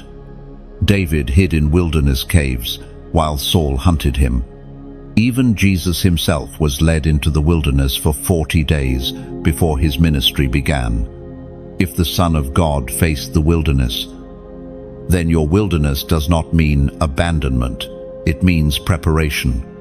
In the book of Deuteronomy, chapter 8, verse 2. Remember how the Lord your God led you all the way in the wilderness these 40 years, to humble and test you in order to know what was in your heart, whether or not you would keep his commands. Emily, that verse is clear. The wilderness is not an accident. It is a test. It humbles. It reveals. It purifies. Think of what the wilderness does. There are no crowds there. No applause. No comfort. Just you, your soul, and God. Distractions are stripped away. The voices of others fade. In that silence, the true condition of your heart rises to the surface. Were you worshipping for approval or for him alone? Were you serving for recognition or from love? Were you obeying for reward or for reverence? Your wilderness may have looked like loneliness, financial struggle, loss of direction, or even betrayal by people you trusted. You felt abandoned, but God was not absent. He was present in hidden ways, shaping you into someone unshakable. Here is an image, a seed in scorching desert soil. No gardener would choose to plant there. Yet somehow, against the odds, a shoot breaks through, green and alive. Its roots dig deeper than normal plants, searching for hidden water. That plant will later outlast storms because its roots are anchored deep. That is you. The wilderness forced your roots deeper. Another image, a soldier in training. Before they ever see battle, they endure drills, hunger, exhaustion, isolation. Their body is stripped of weakness, their mind hardened against fear. The wilderness was your training camp. It was not punishment, it was equipping. Consider Jesus in his wilderness. The enemy tempted him 3 times, offering shortcuts, power, and escape. But he resisted. Armed with the word, the wilderness clarified his identity. He walked in full authority afterward, ready to heal, deliver, and save. In the same way, your wilderness clarified you. You emerged knowing what you stand for, knowing what you will not compromise, knowing that your life belongs to God alone. I recall the story of a woman named Ruth, not the Ruth of Scripture, but a modern one. She lost her job, her home, and even her marriage in a short span of time. She wandered through months of wilderness where nothing seemed stable. She cried, "Lord, why strip everything away?" But in that silence, she discovered strength in prayer. She started small gatherings in her living room. Out of her wilderness came a ministry that now touches thousands. Her wilderness was holy ground disguised as pain. Chosen one. I want you to shift your view. Stop seeing the wilderness as wasted years. See it as sacred years. The desert is the place where manna fell from heaven. The desert is where water flowed from a rock. The desert is where glory appeared as a cloud by day and fire by night. Your wilderness may have been dry, but it was filled with divine provision you would never have noticed in plenty. Think of Israel. They grumbled in the desert, longing for Egypt. They thought the wilderness was death, but it was deliverance. They left slavery behind, and though it felt like emptiness, they were being reshaped into a nation. Sometimes the wilderness feels like loss, but it is actually transformation. Your wilderness has done this for you. It has stripped away dependence on people. It has removed idols. It has burned off impurities. What remains is pure faith, pure devotion, pure strength. And let me tell you this, Wilderness always ends. Jesus left the desert in the power of the Spirit. Israel entered the promised land. David left the caves for the throne. Your wilderness is not forever. It is a bridge between calling and commissioning, between promise and fulfillment. Now, I invite you to make a declaration of faith. Write in the comments the number 555. This is not just a number, it is a prophetic act. It represents grace multiplied. The hand of God guiding you, even in the dry places. By writing it, you are saying, my wilderness has purpose. My desert will bloom. My waiting is not wasted. This simple act aligns your spirit with heaven's truth. It marks that you understand your wilderness was holy, not hopeless. So, stand strong. Do not despise your desert. Embrace it as the sacred ground where you were humbled, tested, and prepared. And when the wilderness ends, and it will, you will step out stronger, sharper, and filled with glory. And hear this clearly. The wilderness is not God turning his face away. It is God drawing you closer. In the abundance of Egypt, you might have forgotten him. In the comfort of routine, you might have blended in. But in the wilderness, every breath becomes prayer. Every meal becomes a miracle. Every sunrise becomes proof that heaven still sustains you. The desert may have looked empty, but it was crowded with lessons. You learned to walk by faith, not by sight. You learned to love God for who he is, not for what he gives. You learned to find water in the rock, not in the wells of man.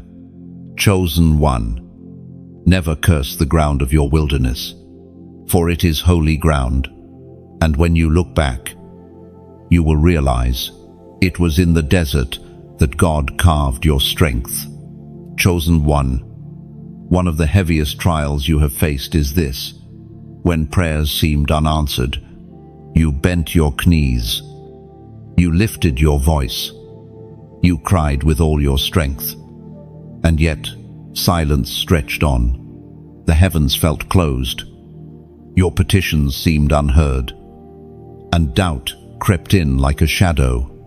You asked, does God still hear me? This is not a new struggle. The saints before you wrestled with the same silence.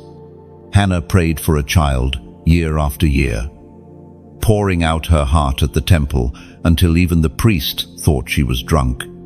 David cried in his Psalms, how long, O Lord, will you forget me forever? Even Jesus, in Gethsemane, prayed for the cup to pass, and the night dragged on with no immediate rescue. The book of Isaiah, chapter 65, verse 24 gives this promise, before they call, I will answer. While they are still speaking, I will hear. Yet often, the way God answers does not look like what we expect. Unanswered prayers are not rejection, they are redirection. God is never deaf, nor is he indifferent. Sometimes his silence is the loudest form of guidance. He closes doors you begged him to open, because what you thought was blessing would have become bondage. He delays answers because the timing is not aligned. He withholds certain requests because his plan is greater than your understanding. Consider Paul, who prayed 3 times for the thorn in his flesh to be removed. The answer he received was not removal, but revelation. My grace is sufficient for you, for my power is made perfect in weakness. What Paul thought was unanswered was actually answered differently.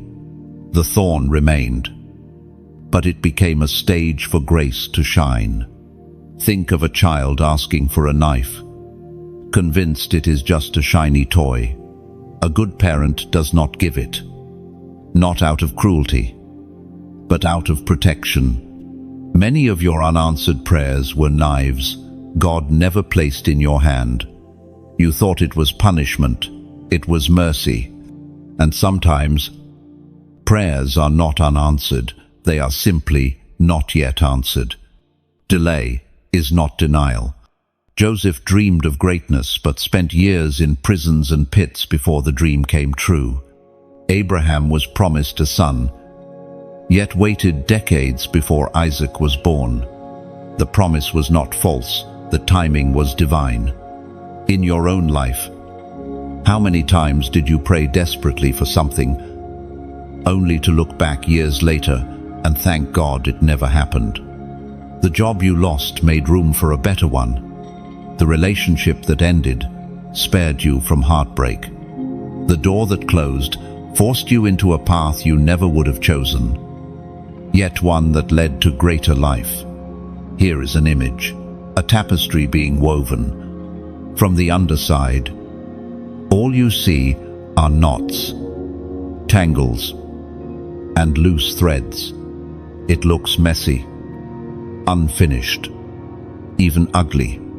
But from above, the weaver sees the pattern forming, each thread in its place.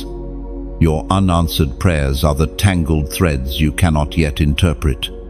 But from heaven's view, they are part of a masterpiece. Another picture.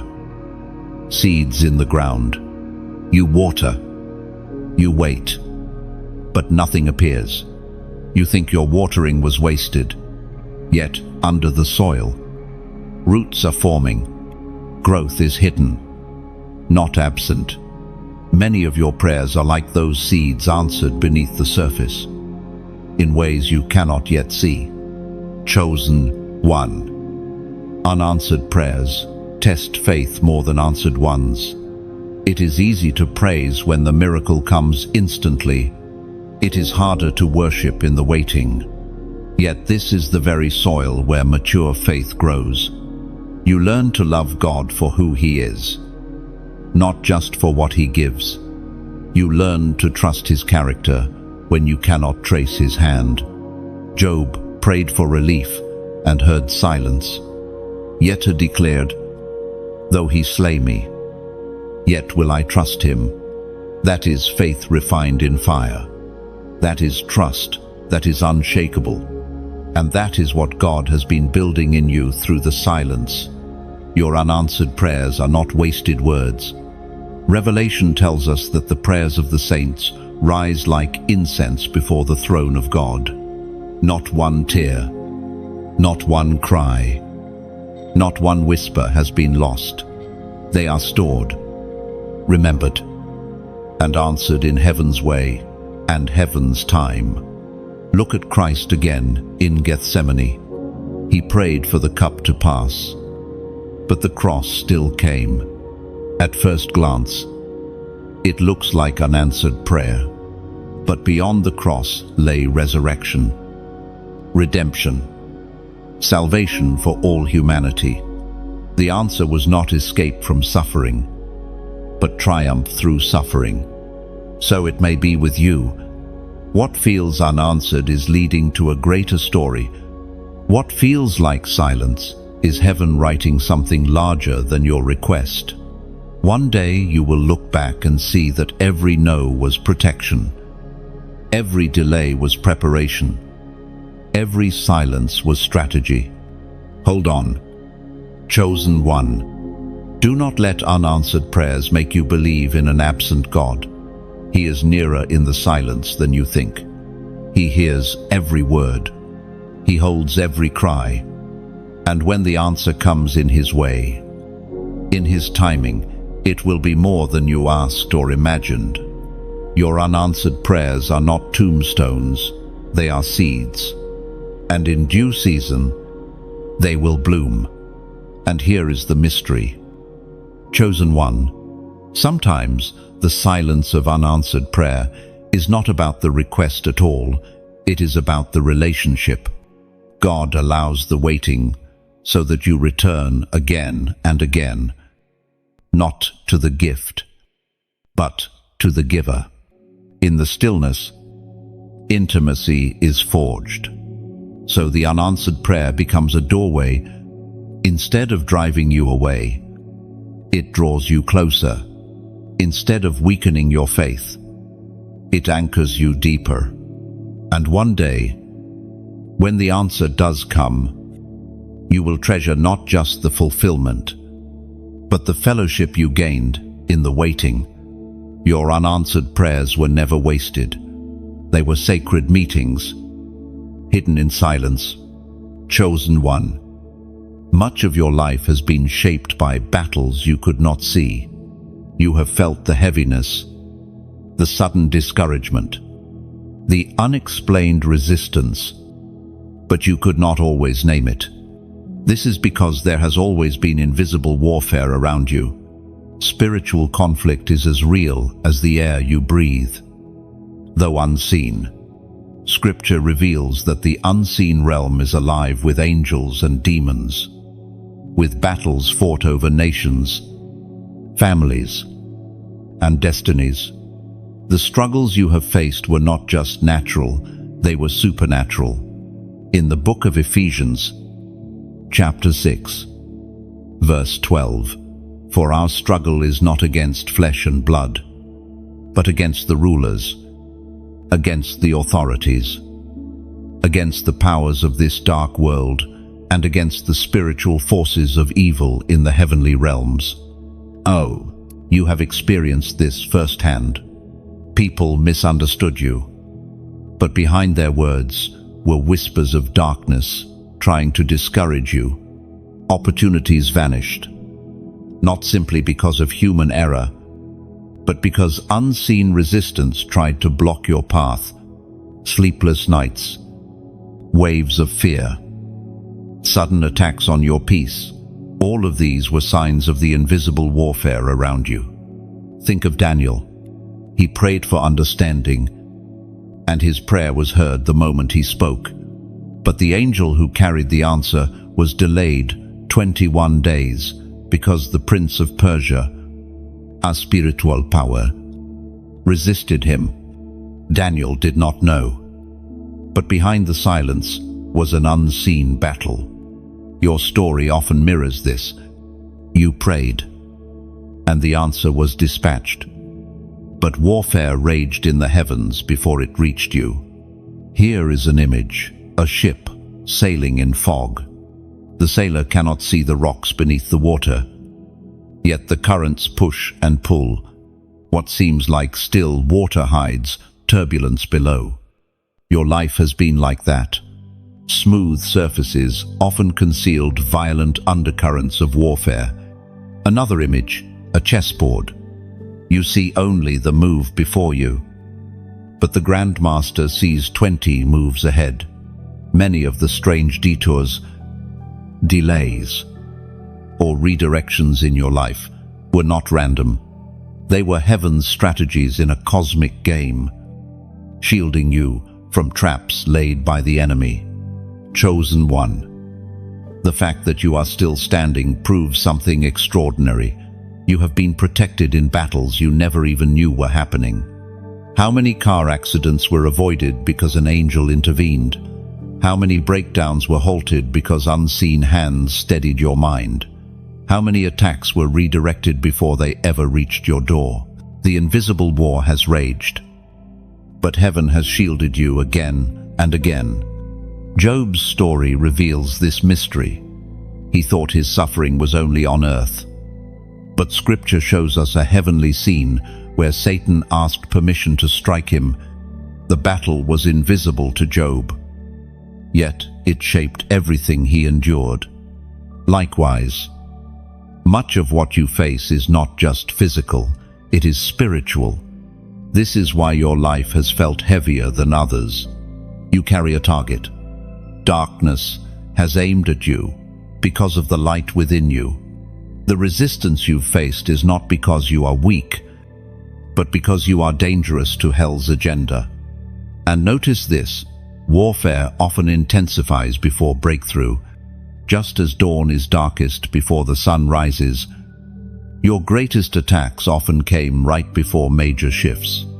The enemy fights hardest when he senses heaven about to release something new. Those sudden storms before open doors were confirmations, not contradictions. Even your dreams may have revealed it. Nightmares, spiritual oppression, strange fears. These were not random. They were flare signals of the invisible fight for your soul, your mind, your destiny. But take comfort, the very fact you resisted, prayed, endured, means you have already won victories unseen. Think of Elisha's servant. He looked at the city surrounded by armies and panicked. But Elisha prayed, "Lord, open his eyes."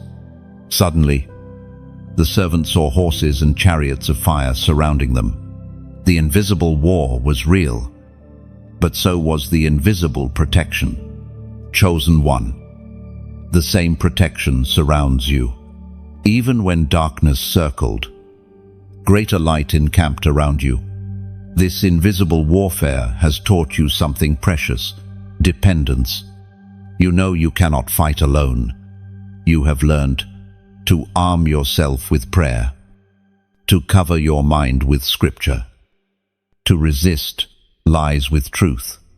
While others dismissed spiritual warfare, you could not ignore it. You lived in it. That has made you spiritually sharp, awake, discerning. Your scars from these battles are not signs of defeat. They are marks of a warrior who survived what most never even saw. They are evidence that the fight was real, but grace was greater. Understand this: invisible warfare is not just about stopping you. It is also about silencing others through you. If the enemy can bury your testimony, countless others lose hope. That is why the fight has been so fierce. But this is also why your endurance matters so much. Every time you rise again, angels rejoice, and the enemy's plans are frustrated. There is mystery here too. Sometimes God allows the battle, not because He wants you to suffer, but because He wants to reveal His power through you. David faced Goliath so Israel could see God's strength. Daniel faced lions so Babylon could witness deliverance. You faced invisible warfare so that your life could one day become undeniable evidence of God's protection. Chosen one. Do not fear the unseen. Remember, the invisible realm is not only filled with enemies, but also with allies. For every dark scheme, there are angelic armies. For every weapon formed, there is a shield raised. You are not walking alone, you are surrounded. So walk forward with awareness. Know that resistance is not random. Know that storms are not meaningless. Know that your struggles have spiritual weight. And know, above all, you are already more than a conqueror. The war around you has not ended your story. It has only revealed that heaven fights for you. Chosen one. Think carefully. You are still here, not because you were lucky, not because you were stronger than others, but because heaven's watchers guarded your steps. At moments when you should have fallen, you were held. At times when danger should have swallowed you, you were shielded. Unseen hands lifted you again and again. In the book of Psalms, chapter 91, verse 11, "For he will command his angels concerning you to guard you in all your ways." This is not just poetry, it is reality. Heaven appointed guardians over your path. How many times did you walk into places unaware of hidden dangers, yet nothing touched you? How many journeys could have ended in disaster, yet you arrived home safely? How many battles threatened to consume you, but peace wrapped around your mind? These were not coincidences. They were assignments fulfilled by angels. Think of a child learning to walk. The parent hovers close, never grabbing too quickly, but always ready to catch when the child stumbles. That is how heaven's watchers have walked with you. You may have felt the fall, but you never hit the ground as hard as you could have. Something, or rather, someone, always caught you. There is a story of a young man named Caleb, driving home late one night. He fell asleep at the wheel. The car veered, spinning off the road. Somehow, it stopped, just inches from a cliff. Shaken. He later said, "I should not be alive." That was not chance. That was guardianship. Heaven's watchers had drawn the line. This far, no further. Chosen one. You have similar testimonies, even if you don't realize them. Times when illness should have claimed you. Times when despair should have silenced you. Times when danger should have ended you. And yet, here you stand. Heaven's watchers also guarded your spirit, while others fell into traps of bitterness, addiction, or despair. You were preserved. Temptations came, yet something stirred inside you, saying, "Don't go that way." That whisper, that restraint, was angelic guardianship. Here is an image, a city at night. Its walls lined with watchtowers. Inside, people sleep peacefully, unaware of the enemies outside. They rest because watchmen keep vigil. In the same way, you rested in nights of danger without even knowing the unseen sentinels watching your steps. Another image, a shepherd guiding sheep. Wolves prowl, but the sheep graze, unaware. The shepherd's rod and staff keep predators at bay.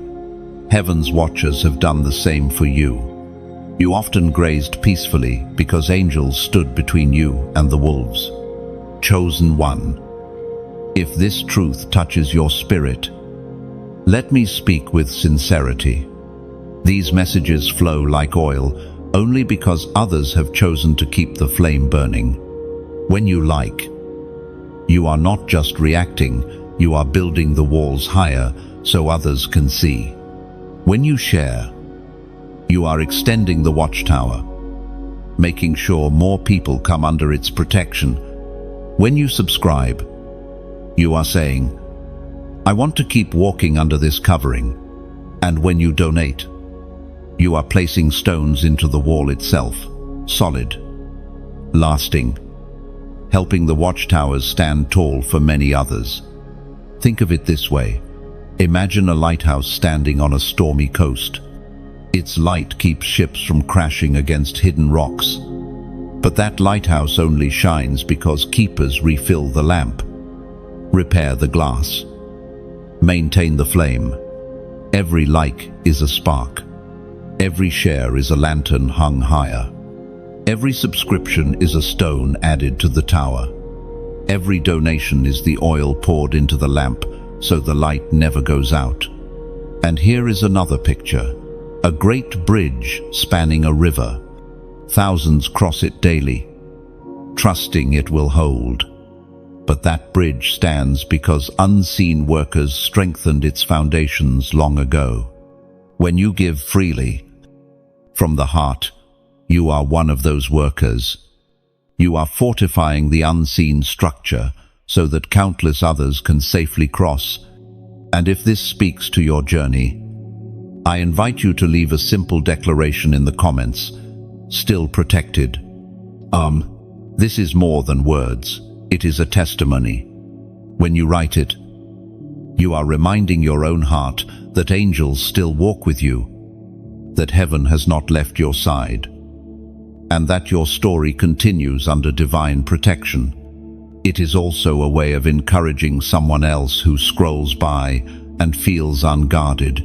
They will see your words and know, if God protected them, He can protect me too. This is never obligation. It is never pressure. It is invitation. It is beauty. Just as angels guard you freely, you have the choice to join in guarding others through your support. Whether by words, by actions, by prayer, or by gifts, you become part of the unseen army that ensures the flame continues. Now, return to the core. Heaven's watchers have guarded your steps. That is why you are here. That is why you can testify, and this guarding will not cease. From childhood until now, angels have stood on roadsides, by hospital beds, in quiet rooms, unseen but unwavering, and they will continue, because your journey is not finished. Even now, though you cannot see them, they encamp around you, and because of that, you will not stumble into destruction. You will not walk unprotected. You will not face the road alone. Chosen one, lift your eyes and remember, you have never been abandoned. Invisible guardians walk with you, commissioned by the King himself, and every step you take is proof they have done their work faithfully. And let this truth steady your soul. Protection is not fragile. It is eternal. You are not here by chance, nor by your own strength. You are here because heaven decreed. This one will live. This one will rise. This one will shine. The same guardians who carried you yesterday are already walking into your tomorrow. So take courage. Step boldly. Sleep in peace. For though unseen eyes watch you, unseen hands also defend you. And in every breath you take, the evidence remains you are still protected. And you always will be. Chosen one. There comes a moment when the long nights of waiting give way to the dawn. A moment when the season of hiding, pressing, and silence gives birth to unveiling. That moment is not distant. It begins now. The unveiling of a chosen one is unlike anything else. It is not the sudden rise of talent or the quick climb of ambition. It is the slow and steady revealing of what God has been building in secret. When the veil lifts, it is not just a person who appears, it is the weight of destiny, the fragrance of oil, the authority of heaven. In the book of Isaiah, chapter 60, verse 1, Arise, shine, for your light has come, and the glory of the Lord rises upon you. That verse is not about striving, it is about unveiling.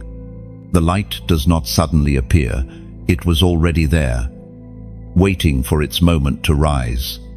You have felt hidden for years, like a candle kept under a bowl. Others advanced, received recognition, stepped into opportunities, while you were overlooked. But this hiding was purposeful. The unveiling would have been dangerous if it came too early. A seed pulled up too soon never bears fruit. Now, at the appointed time, the unveiling begins. Think of Joseph. One morning he was in prison garments, forgotten by those he had helped. By evening, he was in royal robes, standing before Pharaoh, interpreting dreams, holding authority over a nation. His unveiling came suddenly, but it was not sudden at all. It was decades of hidden faithfulness revealed in a single day. Or think of Moses. For 40 years he lived in Midian, far from the palace of Egypt, a shepherd in the wilderness. Yet in one moment, when the burning bush blazed, his unveiling began. His ordinary staff became a sign of power, and his hidden years became the foundation for deliverance. Chosen one. Your unveiling will not look like others. It may not involve stages or crowds. It might be quieter, but no less powerful. The unveiling is simply the world finally seeing what heaven has seen all along. Here is an image, a sculptor chiseling stone.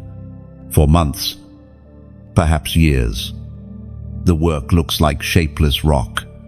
People pass by, unimpressed, unaware, but the sculptor keeps striking, refining, removing.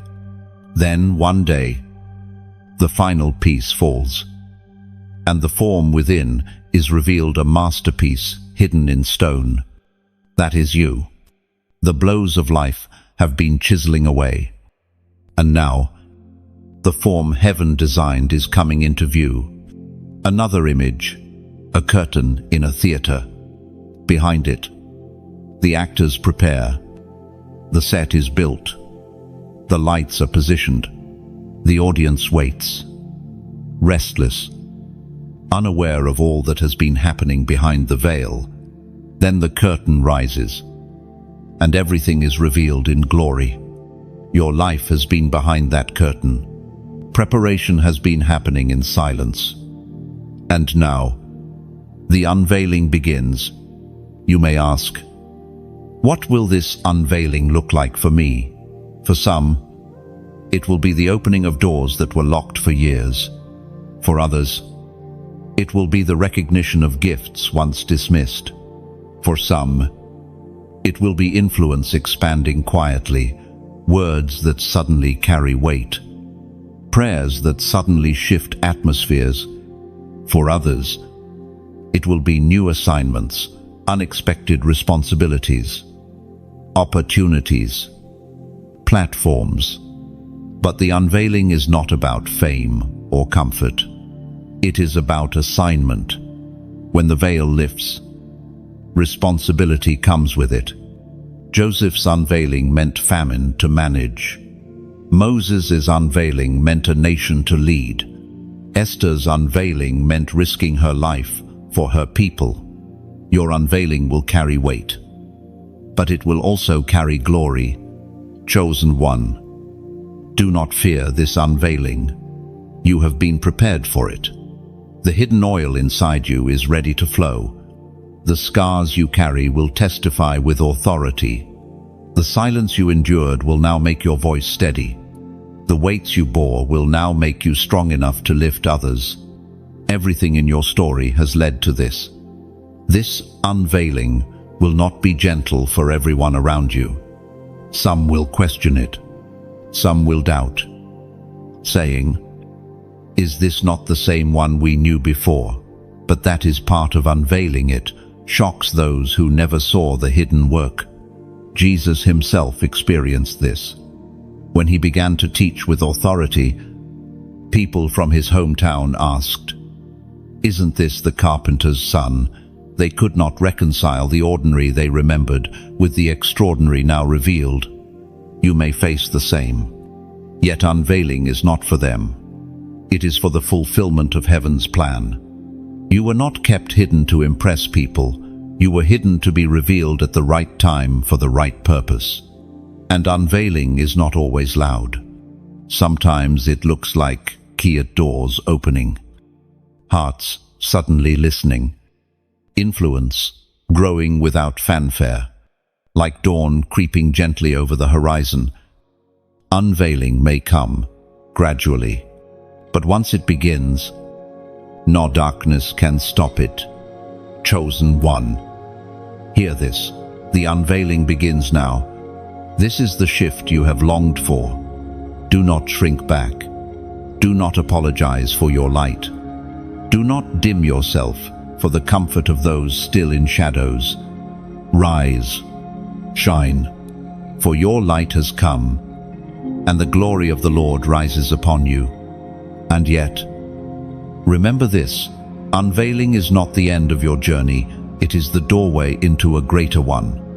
Do not see this season as a finish line, but as a beginning. The crown you carry is not for decoration, it is for assignment. The light that rises upon you is not for your comfort, it is for the deliverance of many. So, step forward without fear. Let the unveiling continue. Knowing that every step you take reveals more of heaven's glory written into your life from the beginning. Chosen one. Every journey of destiny passes through fire. The fire is not sent to consume you, but to refine you.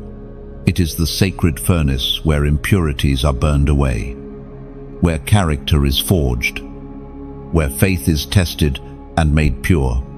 Without fire, gold remains dull and untested.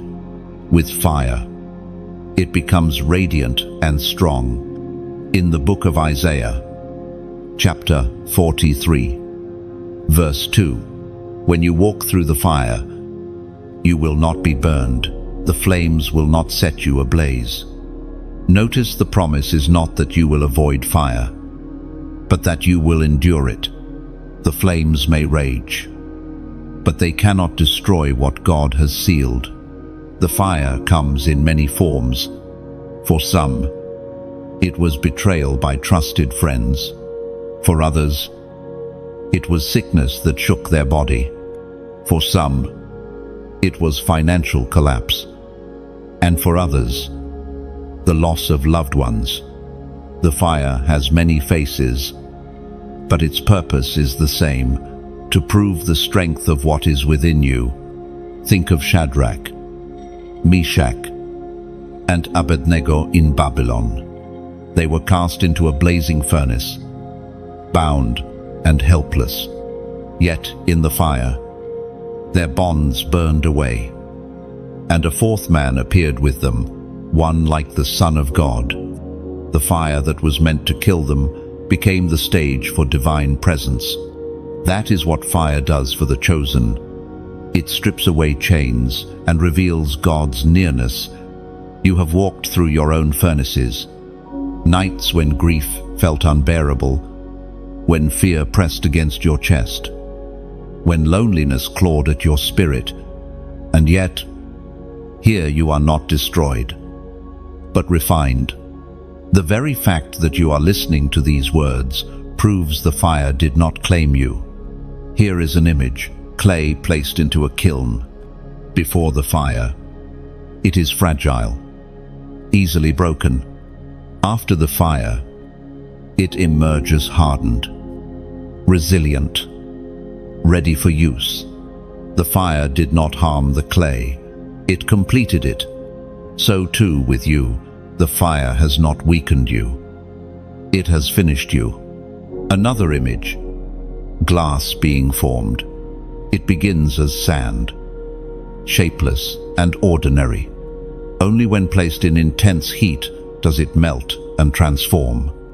When cooled, it becomes transparent, able to catch and reflect light.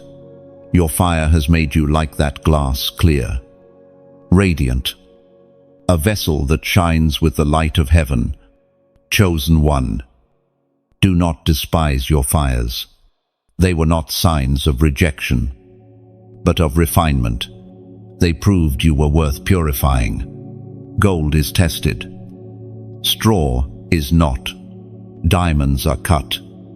Stones are not.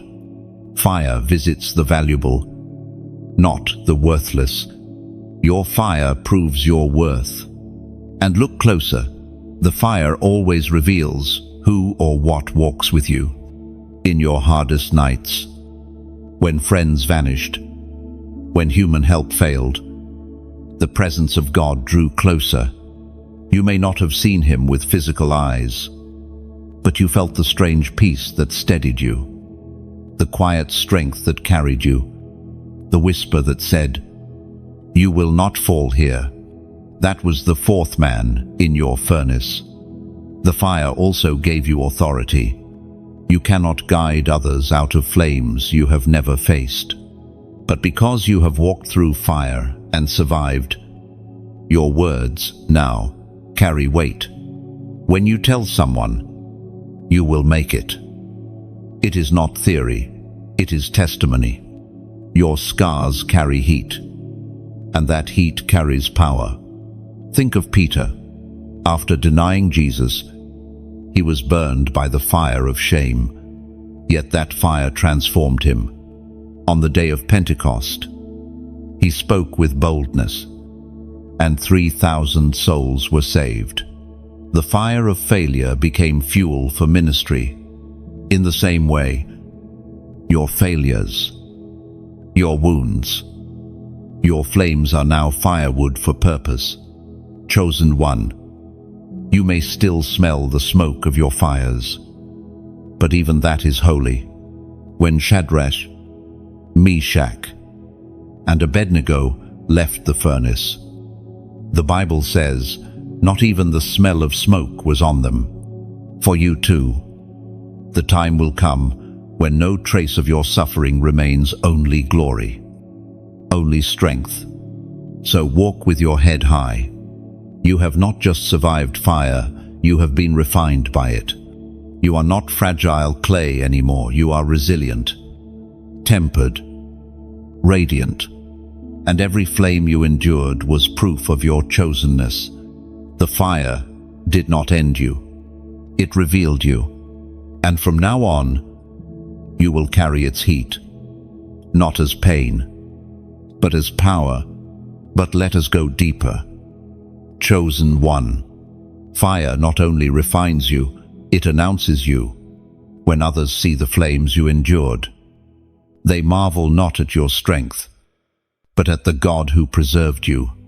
Your fire becomes a pulpit. Your survival becomes a sermon. People who would never listen to polished words will listen to scars that survived flames. Fire also awakens hidden gifts. Just as heat forces sap to rise within a tree, trials often draw out abilities you never knew you carried. In the furnace of pressure, you discovered creativity, resilience, compassion, or wisdom that had been dormant. Fire pulled treasures out of you that comfort could never reveal. And consider this: fire creates passion. The very word comes from the same root as to burn. After all you have survived, your faith is no longer lukewarm, it blazes. Fire has given you a hunger for God that cannot be quenched by shallow distractions. It has given you a drive to live with purpose, to pour into others, to burn brightly in a dark world. Here is another image. Iron placed in fire glows red, almost alive. The black metal becomes radiant under heat. That is you. The darker seasons of your life became places where the fire made you glow, not fade.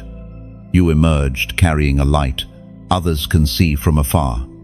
So, never curse your fire. Thank God for it, because what the enemy meant for destruction became the very furnace that revealed your calling. You have walked through the flames and come out as a vessel fit for glory. Chosen one. The fire was never the end. It was the beginning of your radiance. Chosen one. Have you noticed how numbers seem to follow you?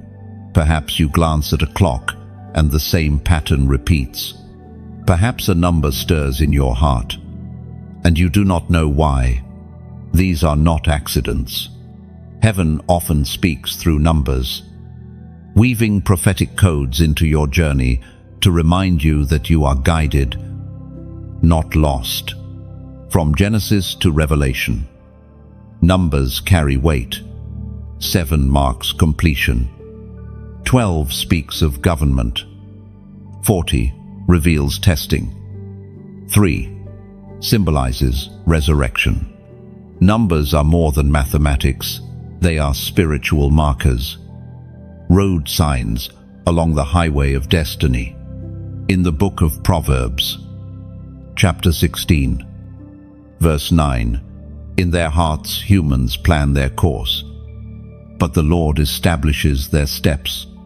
Sometimes He establishes your steps by placing numbers in your path, reminders that you are walking in rhythm with His plan. Think of Noah. The flood lasted 40 days and 40 nights, a number of trial and cleansing.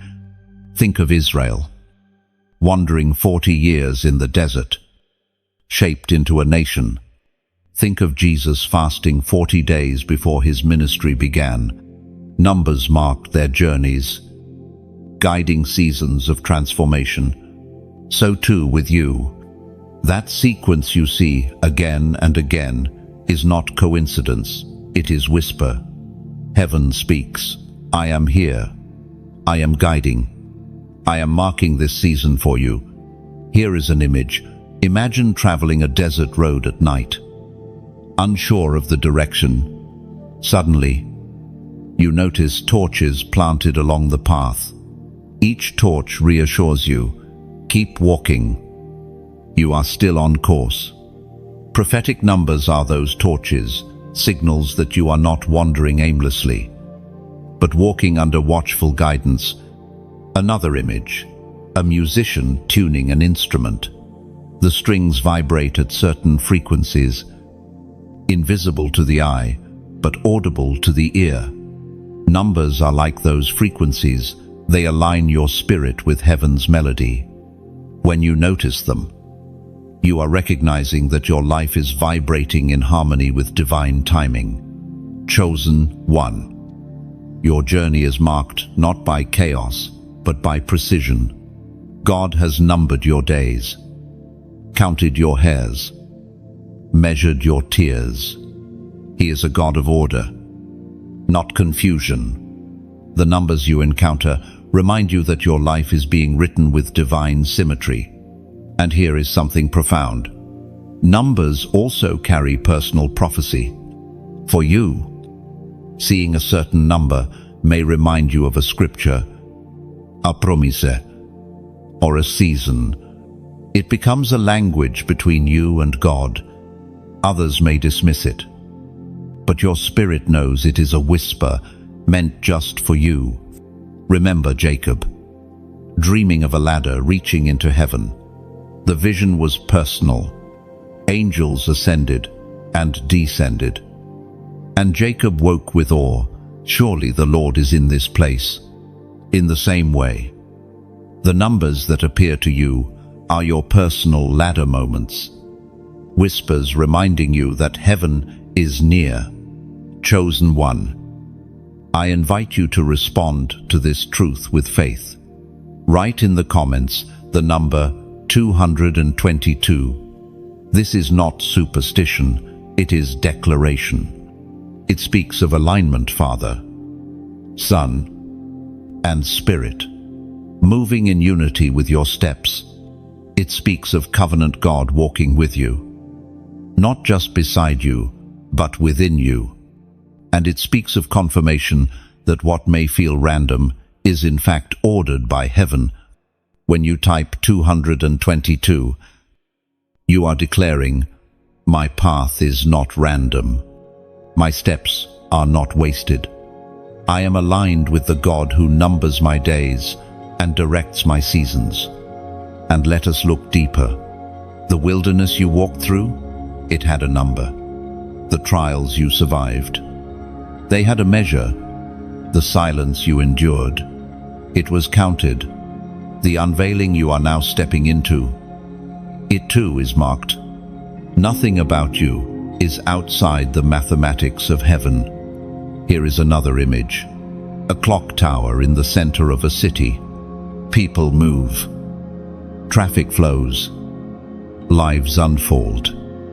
But the clock keeps rhythm, unseen by most. Only when you pause and look up do you realize everything is moving under its timing. Prophetic numbers are that clock. They remind you that your life is unfolding in rhythm, even when you feel lost. So lift your eyes.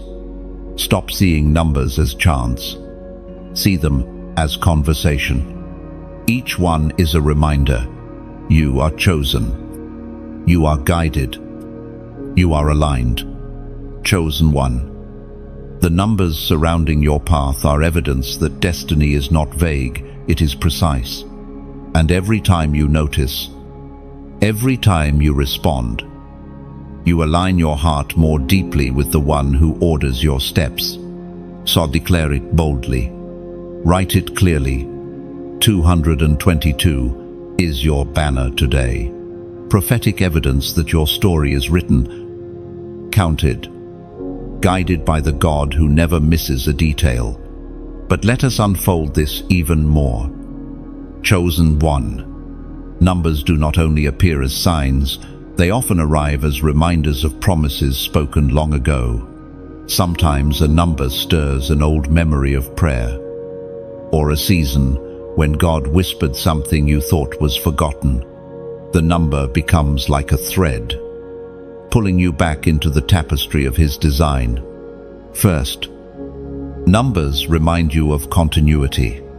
Life often feels fragmented this season, disconnected from the last. Today, detached from yesterday. But when you begin to see patterns, you realize God has been weaving your story all along. Numbers are heaven's way of saying, it is all connected. Second, numbers remind you of covenant. Each appearance is like a signature of God, reminding you that His word does not fail. Just as a contract has a seal, your life has divine markers that confirm, yes, I am with you. Yes, my promises stand. Third, numbers remind you of alignment. Sometimes you question, am I on the right path? Then the pattern appears, not as coincidence, but as compass. It points you back, reassuring, you are not lost. You are walking in step with me. Here is another image, stars in the night sky. To the untrained eye, they look scattered, but when connected, they form constellations that have guided travelers for centuries. Your prophetic numbers are those stars. Alone, they may seem random. Together, they form constellations that guide your journey. So when you see them, pause. Do not brush them aside. Recognize them as whispers of the eternal, signatures of the divine, markers of your chosenness. Chosen one. Your journey has never been about perfection. It has been about rising after every fall. Again and again. You stumbled. Again and again. You thought, this is the end. I cannot continue. Yet here you are. Every fall became a lesson. Every setback became a stepping stone. Every failure became fertilizer for your destiny. The world teaches shame in failure. People whisper, judge, and label those who stumble. But heaven sees differently. In the kingdom, falling is not the end, it is the soil of growth. What matters is not that you fell, but that you rose again. In the book of Proverbs, chapter 24, verse 16, for though the righteous fall 7 times, they rise again. But the wicked stumble when calamity strikes. This verse does not describe perfection. It describes resilience. The righteous are not those who never fall, but those who never stay down. Think of Peter. He denied Christ 3 times. In that moment, he wept bitterly, broken under the weight of failure. By human standards, he was finished. Yet after resurrection, Jesus restored him. Feed my sheep. The one who stumbled became the rock on which the church was built. His fall was not the end, but the foundation for his calling. Or think of David. He sinned gravely, falling into both lust and murder. His fall was catastrophic, yet his repentance birthed some of the deepest psalms we treasure today. Out of his brokenness came worship that still heals hearts centuries later. His fall birthed rivers of grace. Your story, too, is filled with such moments. Times you made wrong choices. Times you trusted the wrong voices. Times you gave in to weakness. You thought those moments disqualified you, but God saw them as opportunities for transformation. You did not stay fallen, you rose. And that rising added layers to your strength. Here is an image, a seed falling into the soil. To the eye, it looks like death.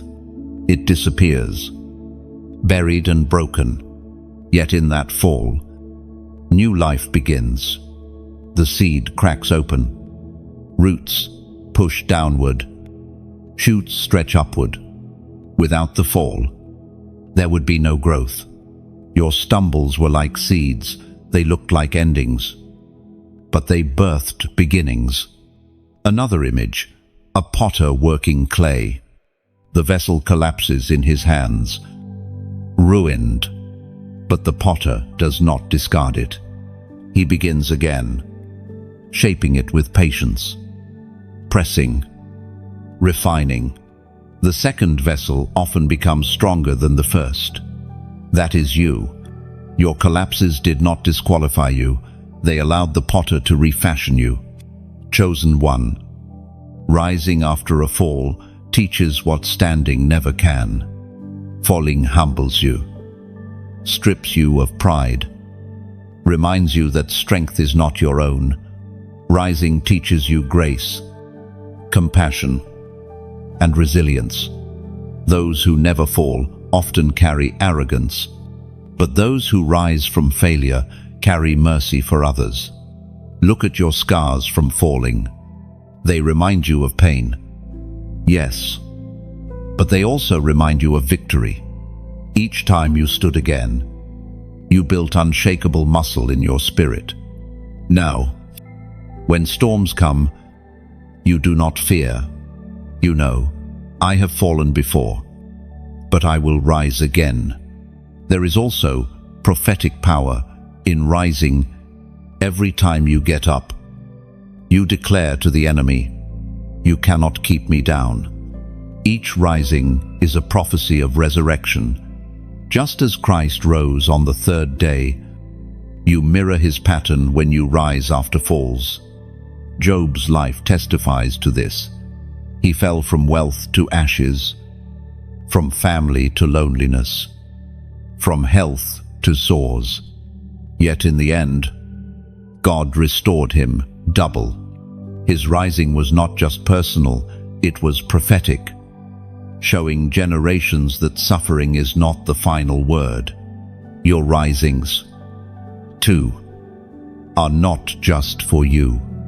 They inspire others. Someone is watching, thinking, if they rose again, maybe I can too. Your resilience becomes their roadmap. Your determination becomes their courage. Rising is contagious. It spreads hope like fire. And remember, rising is never done alone. Each time you thought you rose by your own willpower, it was grace lifting you. Hands unseen pulled you up. The Spirit whispered strength into your bones. Angels steadied your steps. Rising was always partnership, you and heaven together. Think of a phoenix in ancient tales, burned to ashes. Yet from the ash, wings unfurl again. That story echoes something eternal, life after death. Rising after ruin, you carry that same pattern. Your ashes are not your end. They are the soil of your rising. So do not despise your falls. Chosen one, each one has shaped you. Each one has carried hidden treasure. Each one has built a testimony that cannot be shaken. You are not defined by how many times you fell, but by how many times you stood again. And in that standing, you prove the truth of Scripture. You prove the resilience of your spirit. You prove the chosenness of your life. Stand tall. Rise again. For every fall was only the setup for your resurrection. And let me tell you this, chosen one, rising after every fall is not just survival, it is prophecy. Each time you stood again, heaven marked it as rehearsal for the final rising, the day when every tear will be wiped away and every wound will be healed forever. Your present risings are previews of eternal glory. They remind both you and the watching world that you are aligned with the author of resurrection. Just as Jesus' empty tomb silenced the power of death, so your resilience silences the voices that said you would never recover. Do you see it now? The rhythm of your life is not fall and fail, but fall and rise, again and again, until glory itself clothes you. Your story is not one of defeat, but of relentless rising, fueled by grace that will never run dry. So, rise boldly, for your falls no longer define you, your risings do. Chosen one, from the beginning, there has always been a throne reserved for you. You were not created to wander endlessly without purpose, nor to remain forever in the shadows. Heaven set aside a place of authority, of inheritance, of impact, specifically for you. In the book of Revelation, chapter 3, verse 21, to the one who is victorious, I will give the right to sit with me on my throne. Just as I was victorious and sat down with my Father on his throne. Do you see it? The throne is not a symbol of arrogance, it is a sign of victory. It is not about ruling over people, but about walking in the authority of destiny fulfilled. The path to the throne has not been easy. Every betrayal, every fire, every wilderness, every silence was training. You were learning how to carry weight without crumbling, how to lead with humility, how to love with scars. The throne was never denied you, it was being prepared for you. And when you sit in it, you will realize the very struggles you thought disqualified you were the lessons that qualified you. Think of Joseph again. He sat on the throne of Egypt, but that seat was carved through pits, prisons, and betrayals. His throne was not handed cheaply, it was earned through endurance. David too sat on Israel's throne, but only after caves, spears, and rejection. Their journeys remind us the throne comes after proving grounds. Here is an image, a crown forged in fire, each jewel pressed in through heat, each metal shaped under hammer and flame. To wear it is not just honor, it is evidence that you survived the furnace. That crown is yours, and the throne that waits for you is the place where your crown belongs. Another image, a banquet table in a royal palace. Seats are filled with nobles. Servants bring food. Music flows. But one chair is draped with a cloth, untouched, waiting. That chair has your name written on it. No one else can sit there. You may have been overlooked on earth, but in heaven's hall, your seat is reserved. And now, allow me to speak gently.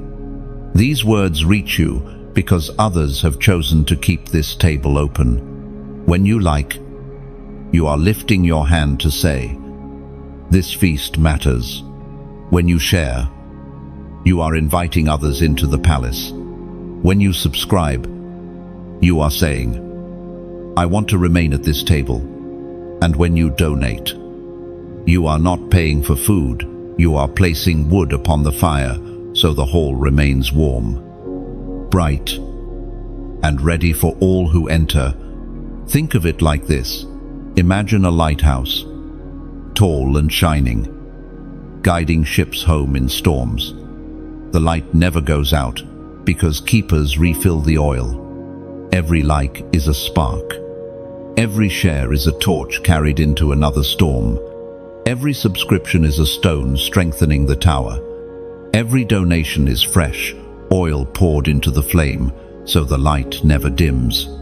Or picture a vineyard. Vines are heavy with grapes. But harvest requires workers. Your gift, whether a share, a word, or an offering, is like someone stepping into the field to help gather the fruit. No one forces it. It is voluntary, beautiful, and full of joy. Together, the vineyard is harvested, and wine flows for many to taste. And here is one more picture. Chosen one. Imagine a river flowing across valleys and mountains. No single drop of water creates that river. It is the union of countless drops, streams, and rains that makes it unstoppable. Every like is a drop. Every share is a stream.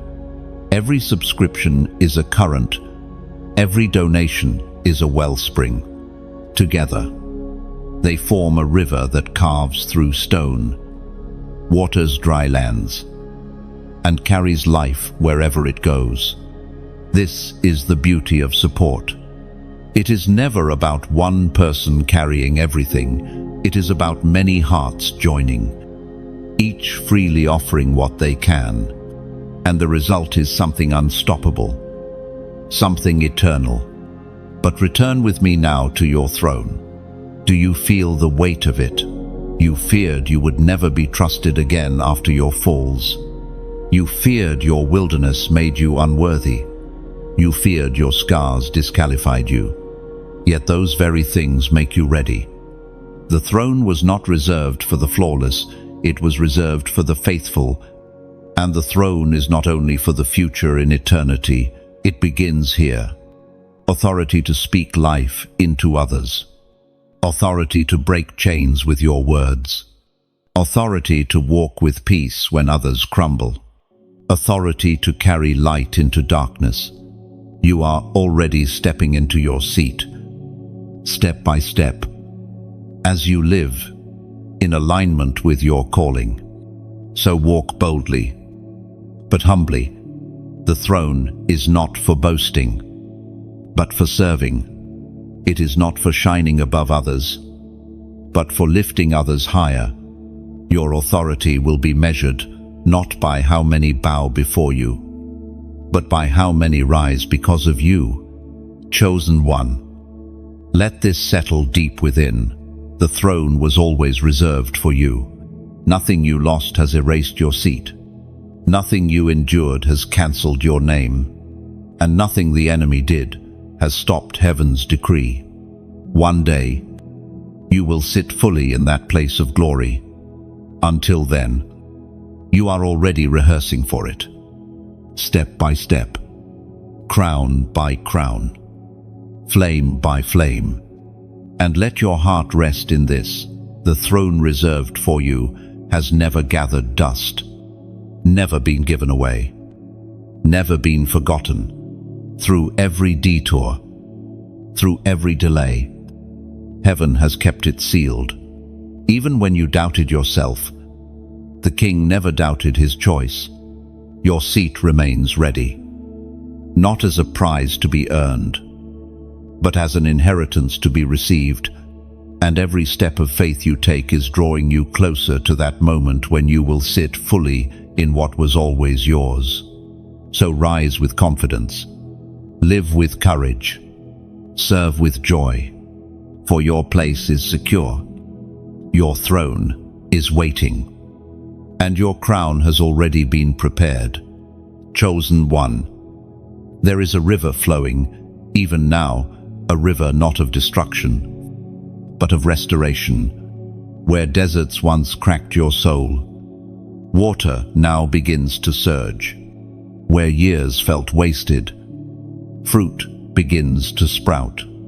This river is not from human effort, it is the flow of God's mercy, returning what was lost, healing what was broken, reviving what seemed dead. The book of Joel, chapter 2, verse 25 declares, I will restore to you the years that the locust has eaten. Notice, it does not promise only survival, but restoration. The years that felt stolen are not gone forever. In God's economy, nothing is wasted. He gathers the fragments. He multiplies the leftovers. He makes deserts bloom again. Restoration is not about going back to what was. It is about receiving something greater. When Job lost everything, God restored him double. When Israel came out of exile, the temple was rebuilt with greater glory. When Peter denied Christ, restoration turned him into a bold preacher. In every case, restoration was not just recovery, it was multiplication. Think of a river after a drought. At first, it trickles, hesitant, almost fragile. But soon, drops become streams. Streams join into a current, and suddenly the land is alive again. Fish return. Plants flourish. Birds sing. That is what God is doing in you. At first, you saw only drops, small signs of hope. But soon, the full current of restoration will sweep through your life, reviving places you thought forever barren. Another image, a broken violin. Strings snapped, wood scarred, left alone. It seems useless, but in the hands of a master, it is restored. New strings are placed, wood polished, tone tuned.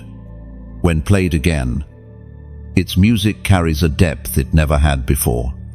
Your restoration is like that. Brokenness has added depth to your song. When God restores you, the melody will carry both beauty and weight. Restoration also reaches relationships. People who once rejected you may never return, but God sends new connections, healthier and holier. Friendships forged in the fire. Mentors aligned by destiny. Companions who lift instead of drain. These are part of your restoration. Restoration reaches dreams too. Visions you buried. Prayers you abandon. Hopes you left in the dust, watch as they rise again. Not as shallow fantasies, but as living callings empowered by grace. Chosen one. Perhaps you ask, why would God restore me after all my mistakes? Because His nature is mercy. Because He delights not in your ruin, but in your redemption. Because your restoration is not only for you, but for those who will witness it and believe again. In the book of Psalms, chapter 23, verse 3, He restores my soul. That is where it begins. Before wealth, before reputation, before opportunities, He restores your soul. The inner you, once crushed, becomes whole again. From there, everything else flows outward, and restoration does not come all at once. Rivers begin with springs, small breakthroughs, subtle shifts, sudden peace. These are early signs of the current. Do not despise small beginnings. Celebrate the first drops, for they announce the flood to come. Chosen one. Pause here. If you are ready to declare this over your own life, I invite you to write in the comments, restored fully. And this is more than text. It is agreement with heaven. When you write those words, you are saying, I refuse to live in the ruins of yesterday. I step into the river of restoration today. I claim back what was stolen, multiplied by grace. And your declaration may spark courage in someone else to believe for their own restoration. Let this truth anchor you. Restoration is not a wish, it is a promise. The river is already flowing. You are already standing in its waters. Every loss, every wound, every delay is being woven into a greater story of renewal. The enemy wanted your story to end in ashes, but God says, no, the ashes will be exchanged for beauty, the mourning for joy, the despair for praise. And when the river finishes its work, you will not just survive, you will thrive.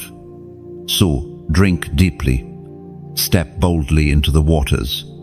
Let the river carry you, for this is your season of restoration. And nothing can stop what heaven has decreed. But chosen one. Restoration is not only about what you will receive, it is also about who you are becoming in the process. Too often, people think restoration is just God giving back material things, positions, or relationships. But true restoration is deeper. It is about your soul being renewed, your identity being healed, your purpose being ignited again. First, restoration redefines identity. The enemy wanted you to see yourself as broken beyond repair.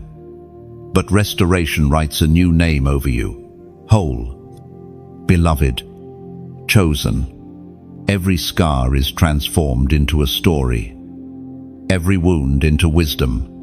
Restoration shifts your vision from what was lost to who you are becoming. Second, restoration expands capacity. The same places that once held pain will now hold strength. Think of a tree struck by lightning.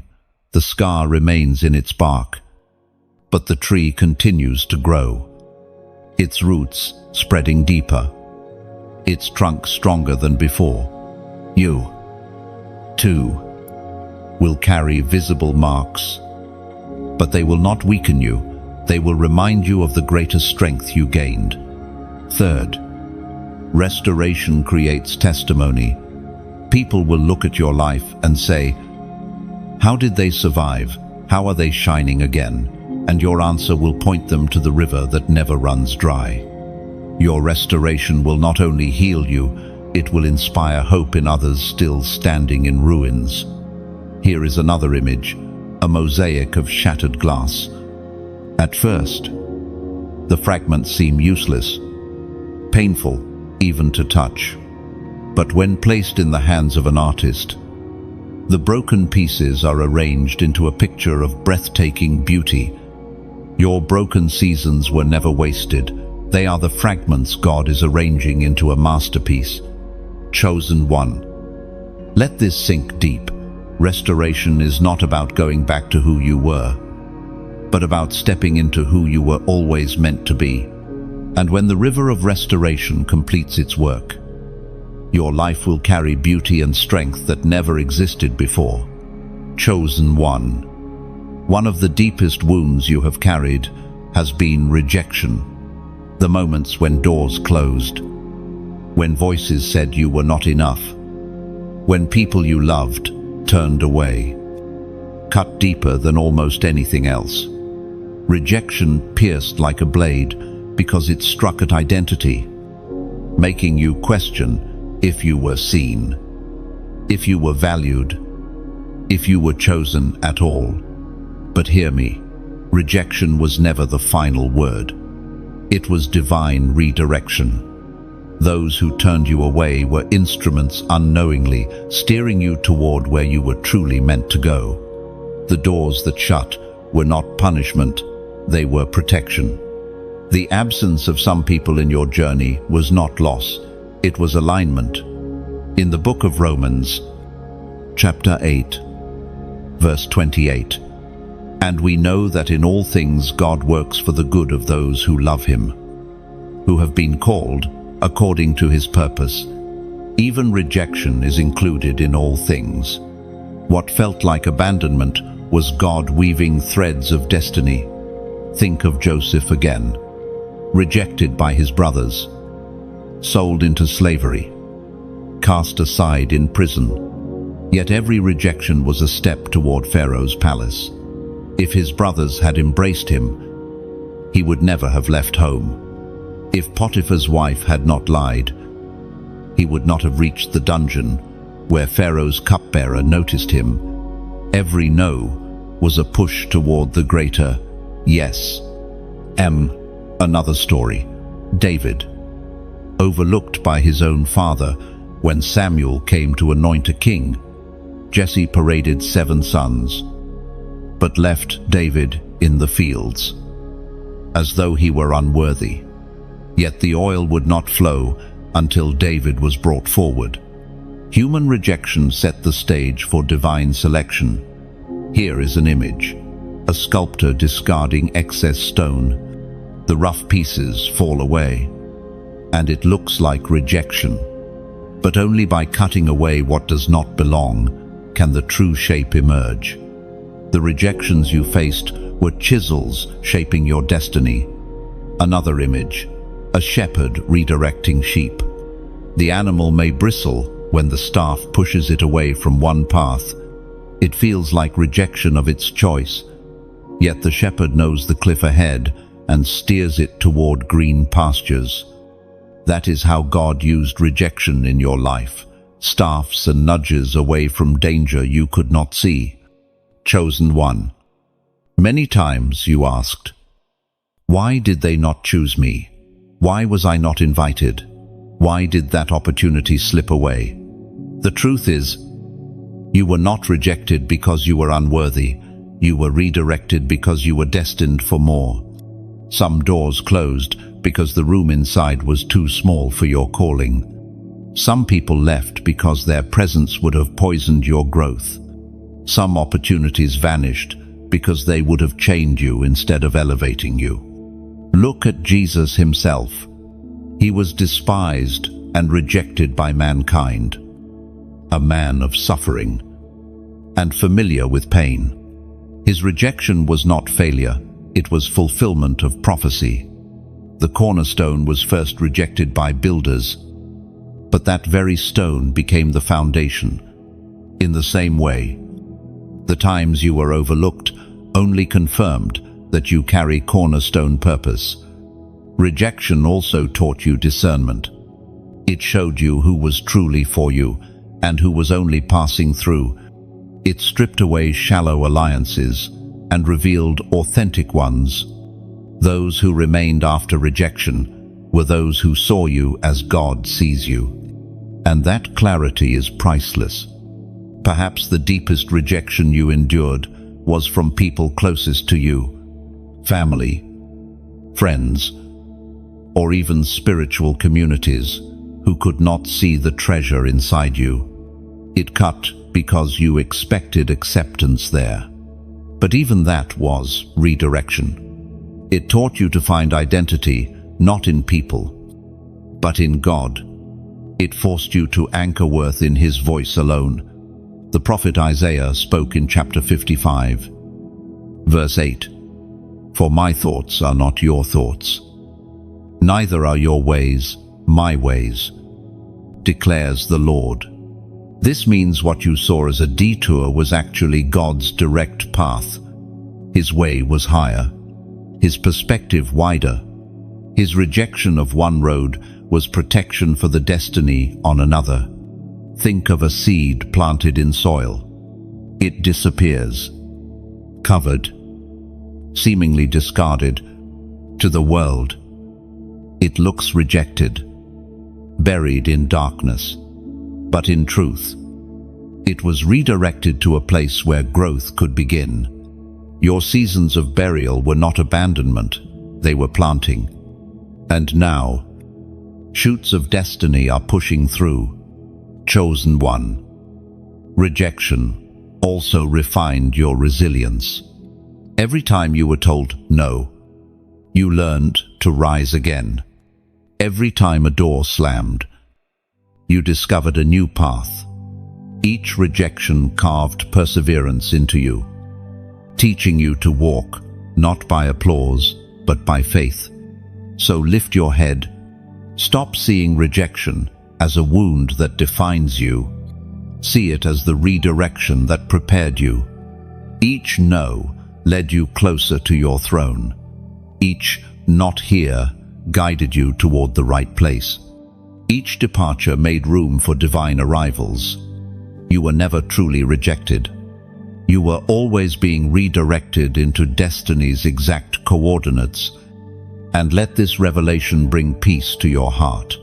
Rejection was never a verdict against you. It was a compass pointing you forward.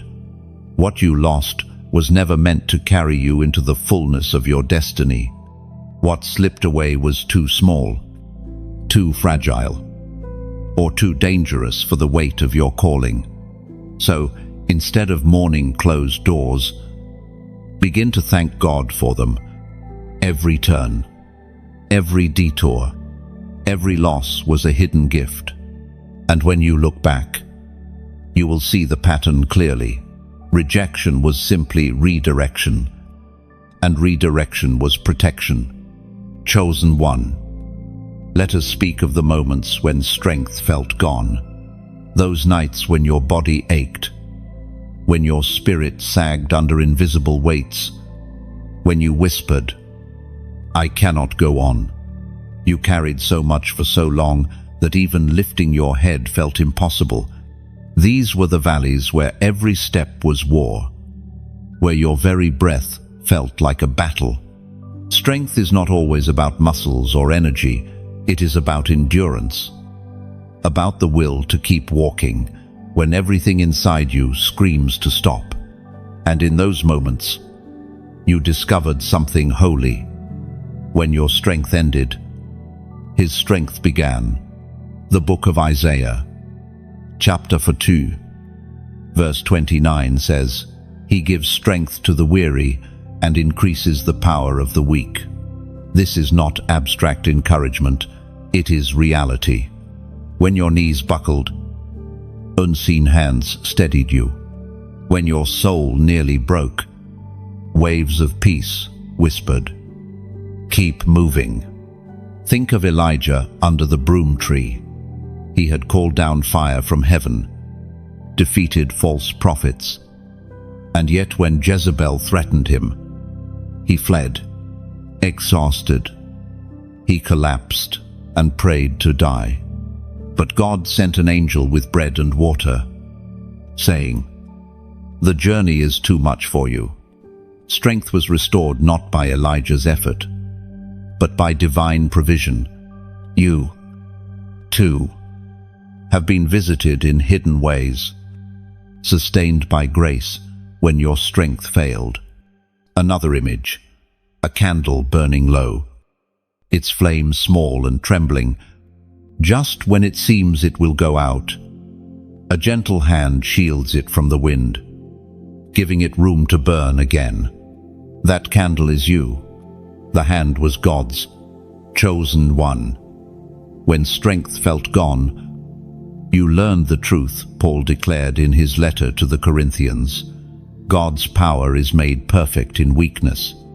In those fragile hours, you saw the beauty of dependence. You stopped striving in your own energy and leaned fully on His. And that is why you are still here. There were days you dragged yourself forward only an inch. You thought it was failure, but heaven celebrated every inch. Strength is not measured by leaps and sprints, but by choosing to move again. When every fiber says stop, you were stronger than you knew. Not because you felt strong, but because you refused to quit. Here is another image, an eagle in a storm. Wind hammers its wings, rain lashes its feathers. Yet instead of fighting, the eagle spreads its wings wide. The very storm lifting against it becomes the wind that carries it higher. You did the same. When strength was gone, you leaned into the storm, and it carried you upward. Chosen one. Do not despise your moments of weakness. They revealed your humanity, yes, but they also revealed God's divinity. They stripped away illusions of self-sufficiency and showed you the source who never runs dry. They taught you compassion for others who stagger. You now carry empathy, not arrogance. Your weariness also birthed deeper prayer. In times of plenty, words come easily, but in exhaustion, prayer became raw, groans, tears, whispers, and those raw prayers, though unpolished, touched heaven with power.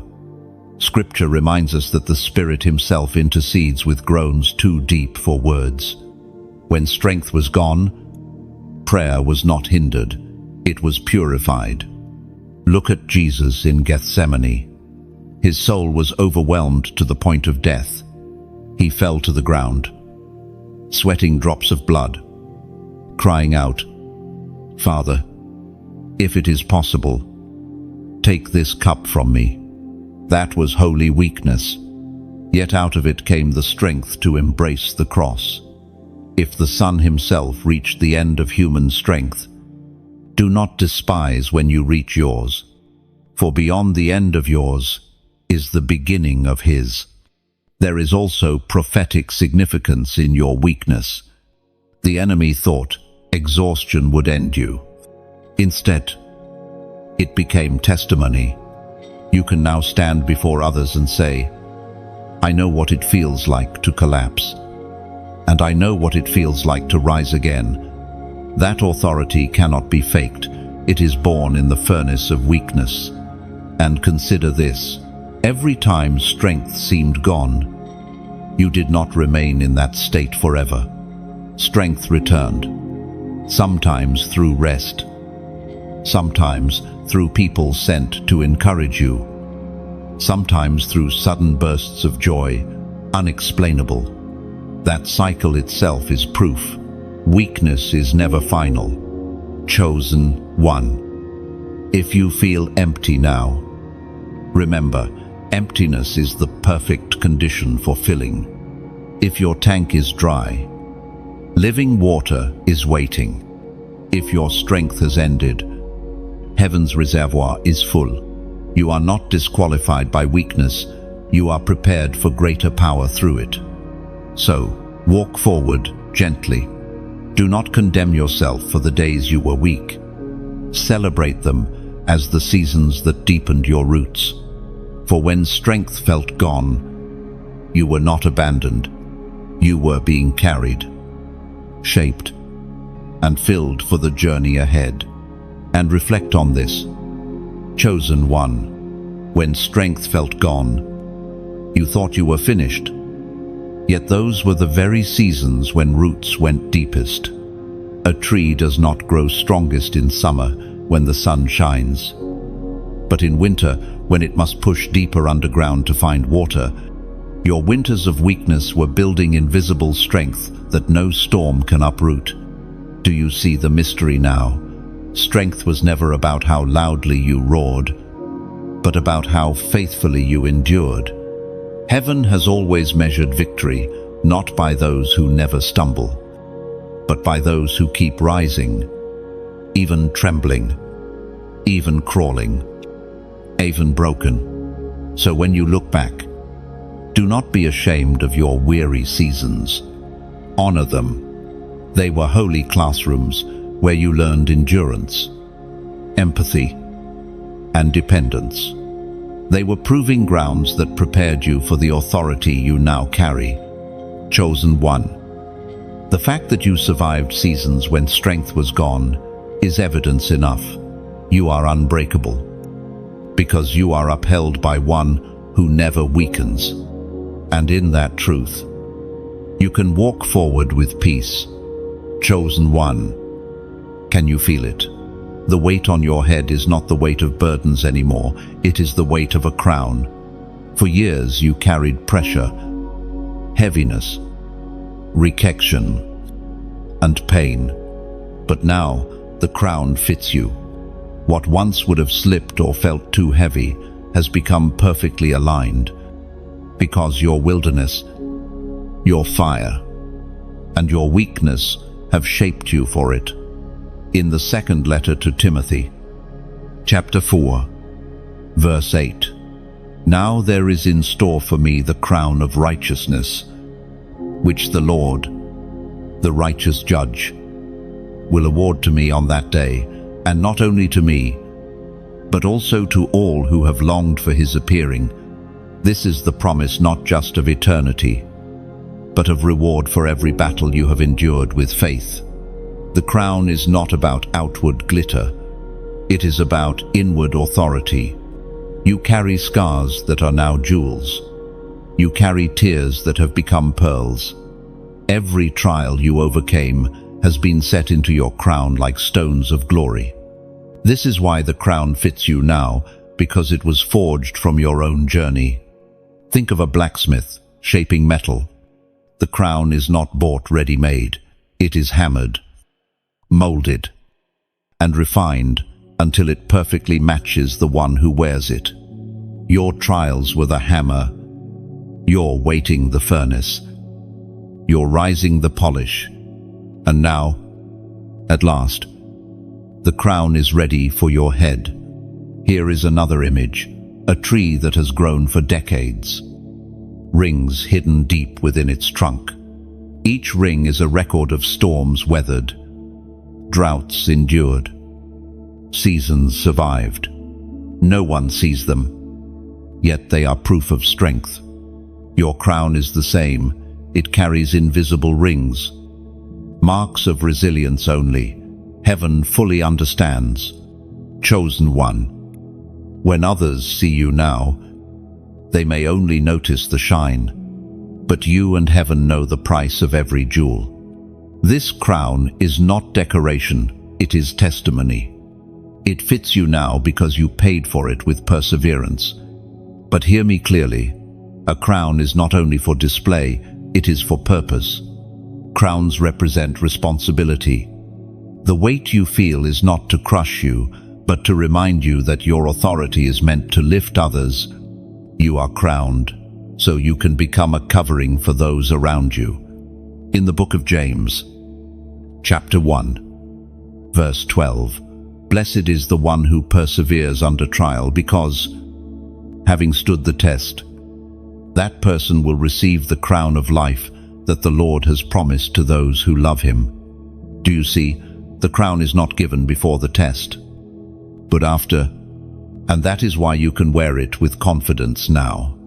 For a long time, you doubted yourself. You looked in the mirror and thought, "I cannot carry this calling. I am too weak, too flawed, too broken." But what you called weakness, God called preparation. What you thought disqualified, you actually shaped your head and heart to bear the weight of glory. The crown that once seemed impossible now fits with ease. Another image. Imagine a throne room where many crowns lie waiting. Some are too large for those who rush in early. Some are too small for those who dream too little. But one crown sits perfectly sized for you. It cannot be worn by another. It was shaped by your journey alone. Chosen one. If you are ready to step into this truth, I invite you to declare it in faith. Write in the comments, 7,777. This number is a prophetic banner over you. 4 sevens together, completion upon completion. Perfection multiplied. The divine seal of wholeness. When you type it, you are not just engaging, you are declaring, "My season of incompleteness is over. The crown now fits. I step into my fullness." And know this, every declaration plants courage in someone else. When they see you write 7,777, they may find the strength to wear their own crown, to step out of shame and into destiny. Do not shrink back now. The crown is not too heavy. You are ready. You have been shaped, tested, refined, and when you wear this crown, You do not just shine, you carry the fragrance of heaven's authority. So, walk tall. Chosen one, let the crown sit firmly. Let the world see the testimony of your scars turned into jewels. Let the heavens rejoice as you finally step into what was always waiting for you. The crown fits you now, and no one can take it from you. And yet, chosen one, let us go deeper. A crown is not only about what you wear, it is about how you walk while wearing it. Some wear crowns but stumble under pride. Others polish crowns but hide in fear. But you, refined through wilderness and fire, wear your crown with balance, humility in one hand, boldness in the other.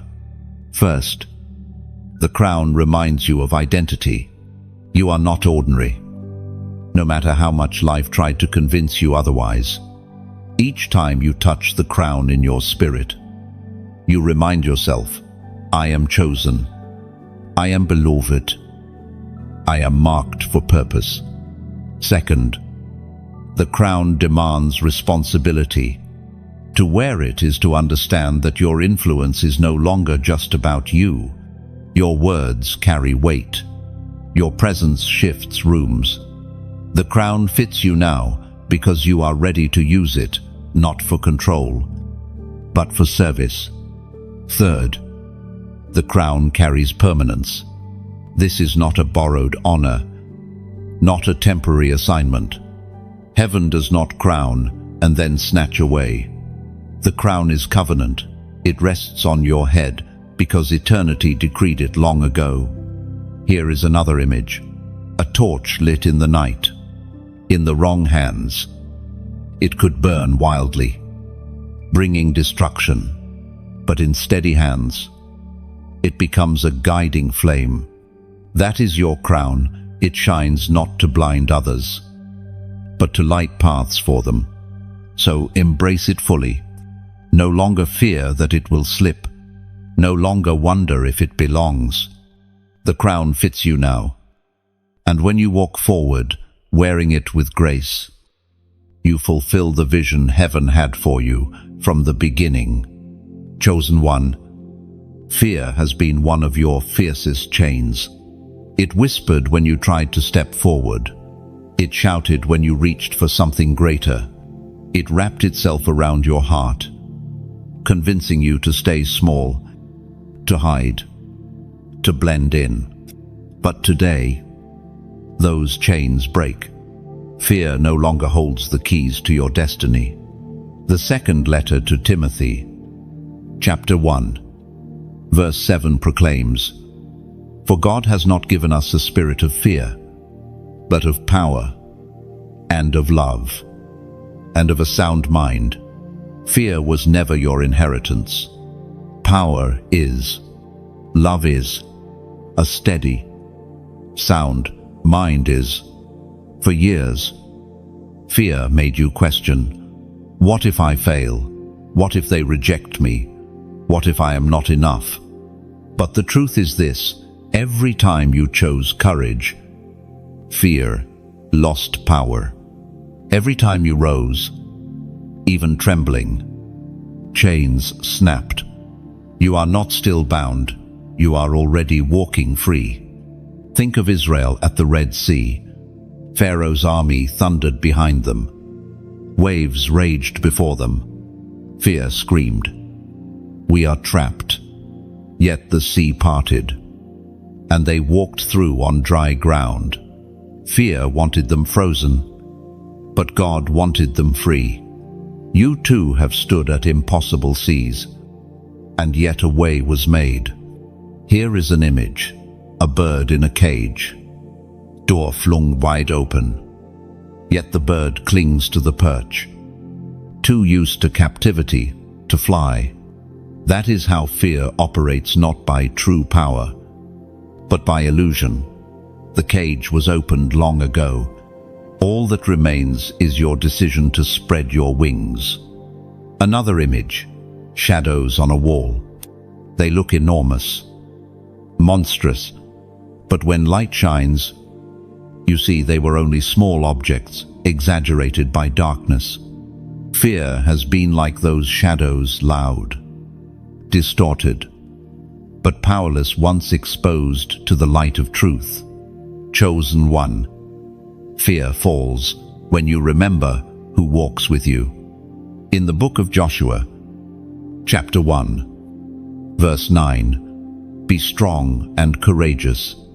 Do not be afraid. Do not be discouraged. For the Lord your God will be with you wherever you go." Courage is not the absence of fear, it is moving forward despite it, trusting that the presence of God is greater than the threats around you. Now hear this with tenderness. These messages flow freely, like water in a desert, because others have chosen to support the flow. When you like, you are not only saying, "I agree." You are adding strength to the chain-breaking message so it reaches further. When you share, you are placing a key into someone else's hand, unlocking their cage. When you subscribe, you are saying, "Keep the river flowing. I need to walk in this stream continually." And when you donate, it is not obligation. It is like pouring oil into the lamp, so the light shines brighter and longer. Think of it like a bonfire on a cold night. Every like is a spark tossed into the flames. Every share is a piece of wood that makes the fire grow. Every subscription is a stone placed to guard the flame against wind. Every donation is fresh oil that keeps the fire alive through the night. Together, the fire warms many who would have been left in the cold. Or picture a bridge across a dangerous river. Thousands cross it daily. But the bridge holds because unseen hands built it strong. When you support freely from the heart, you become one of those builders, ensuring the bridge remains safe for others searching for freedom. No pressure, no compulsion, just the beauty of knowing you had a part in holding others up. And here is another picture. Chosen one. Imagine a vast garden, soil soft and waiting. No single seed can fill it. But when many hands come, each planting one seed, the ground begins to change. Shoots rise, colors spread, fruit multiplies. Every like is a seed of encouragement. Every share is a sprout that grows beyond the fence. Every subscription is a tree taking root for the future. Every donation is water poured out, ensuring the garden does not wither, but flourishes in every season. This is how freedom spreads, not by one person carrying the whole garden, but by many planting together, and the harvest that comes is shared by all. Fear thrives in isolation, but freedom grows in community. That is why every act of support matters. It joins your voice with countless others declaring, "Fear is broken. Chains are falling. Freedom is here." Chosen one. Step out of the cage. Walk boldly across the bridge. Warm yourself by the fire and invite others near. Fear will try to whisper again, but it no longer has authority. You carry the spirit of power, love, and a sound mind. The chains of fear have been broken, and nothing can bind you again. And let this truth echo in you. Fear was never your master. It was only a mirage. The closer you walked toward it, the more it dissolved. Fear feeds on distance from God, but deeds in His presence. Every time you stepped into prayer, every time you whispered His name, the grip of fear loosened, link by link. First, fear broke because you remembered identity. You were never called to be a slave. You were called to be a son, a daughter, crowned with authority. Second, fear broke because you moved, even trembling. Courage is not roaring loudly. It is taking one step when your knees shake. That step was enough to shatter chains. Third, fear broke because light exposed lies. Fear thrives on what is hidden. But once truth came, the darkness lost its power. Chosen one. Take this with you. Freedom from fear is not a temporary gift. It is your permanent inheritance. The cage is behind you. The bridge is under your feet. The fire is alive in your spirit. And the garden is growing all around you. Walk forward boldly, you are free. And you will never be bound again. Chosen one. You may not realize this, but you have never walked alone. Even when it felt like silence surrounded you, when you thought no one saw, no one cared, no one prayed, you were wrong. There have been hidden intercessors lifting your name, carrying your burdens, whispering prayers you did not hear but that heaven recorded. The book of James, chapter 5, verse 16 declares, "The prayer of a righteous person is powerful and effective. These hidden ones have carried you in secret, and their prayers have shifted battles you never knew you were fighting." Perhaps it was a grandmother who rose in the night, praying over you by name when you were far from God. Perhaps it was a stranger stirred suddenly to pray for someone in need, not realizing it was you. Perhaps it was a friend you lost contact with, yet their heart still remembers and whispers your name before heaven. You see, intercession is heaven's invisible network. Just as rivers flow underground, unseen yet sustaining life above, so prayers flow beneath the surface of your journey.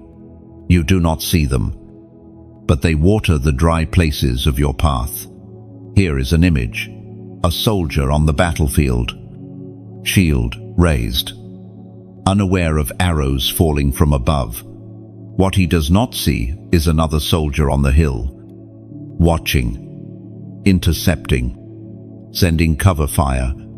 That is what intercessors do. They cover you while you press forward. Another image: a roof in a storm.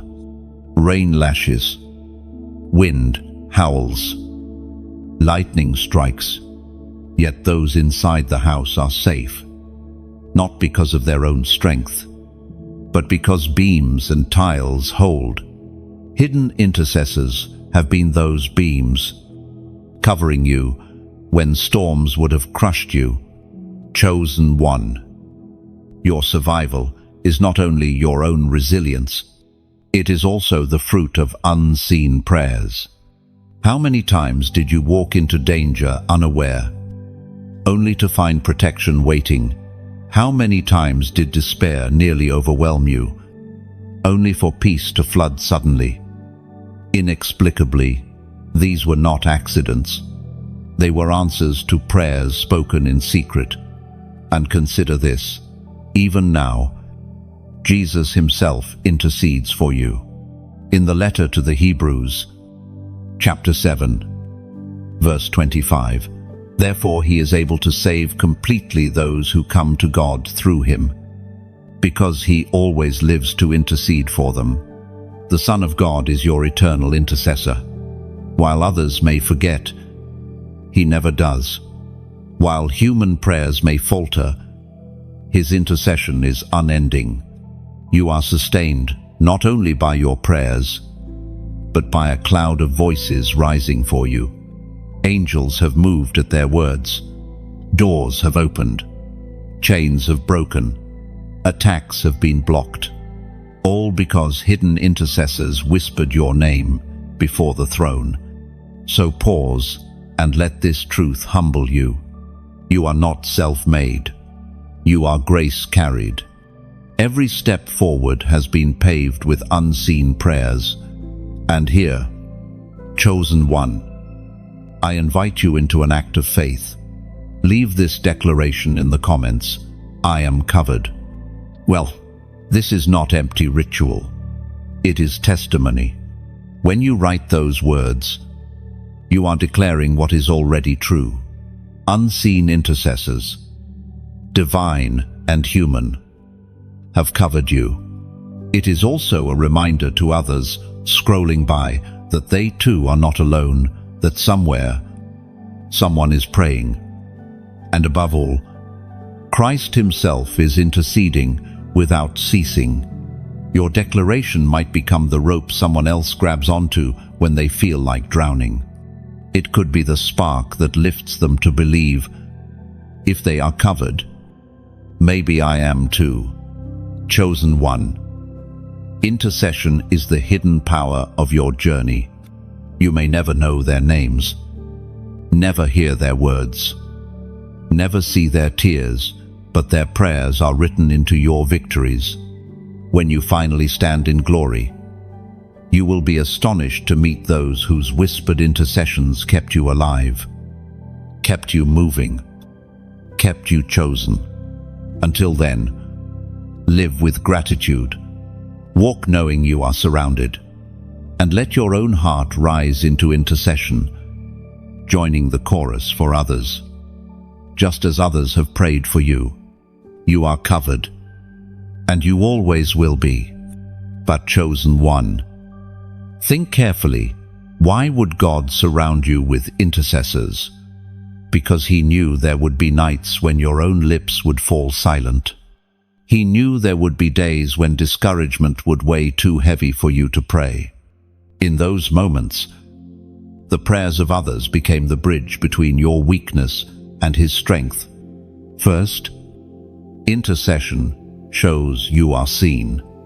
Even when you felt invisible, someone carried your name. Heaven moved strangers or loved ones to cover you, proving that you were never forgotten. Second, intercession proves you are part of a body. A hand cannot survive without blood flowing from the heart. In the same way, your journey has been fueled by the life flowing through prayers offered by others. Third, intercession reveals legacy.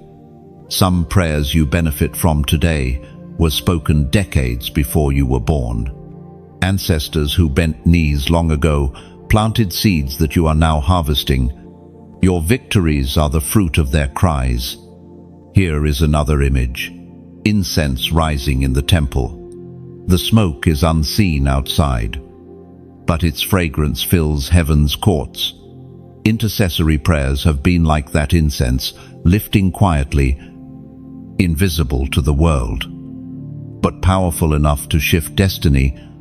So, chosen one, when you say, I am covered, you are acknowledging a reality deeper than what eyes can see. You are declaring that unseen voices have sustained you, and that Christ himself never ceases to speak your name before the Father. Let gratitude anchor you. You are not standing here by accident. You are standing because heaven listened when hidden intercessors prayed, and now you are called to become the same covering for others. Chosen one, throughout your journey, you have been guided not only by voices, scriptures, and circumstances, but also by dreams. Prophetic dreams are not ordinary.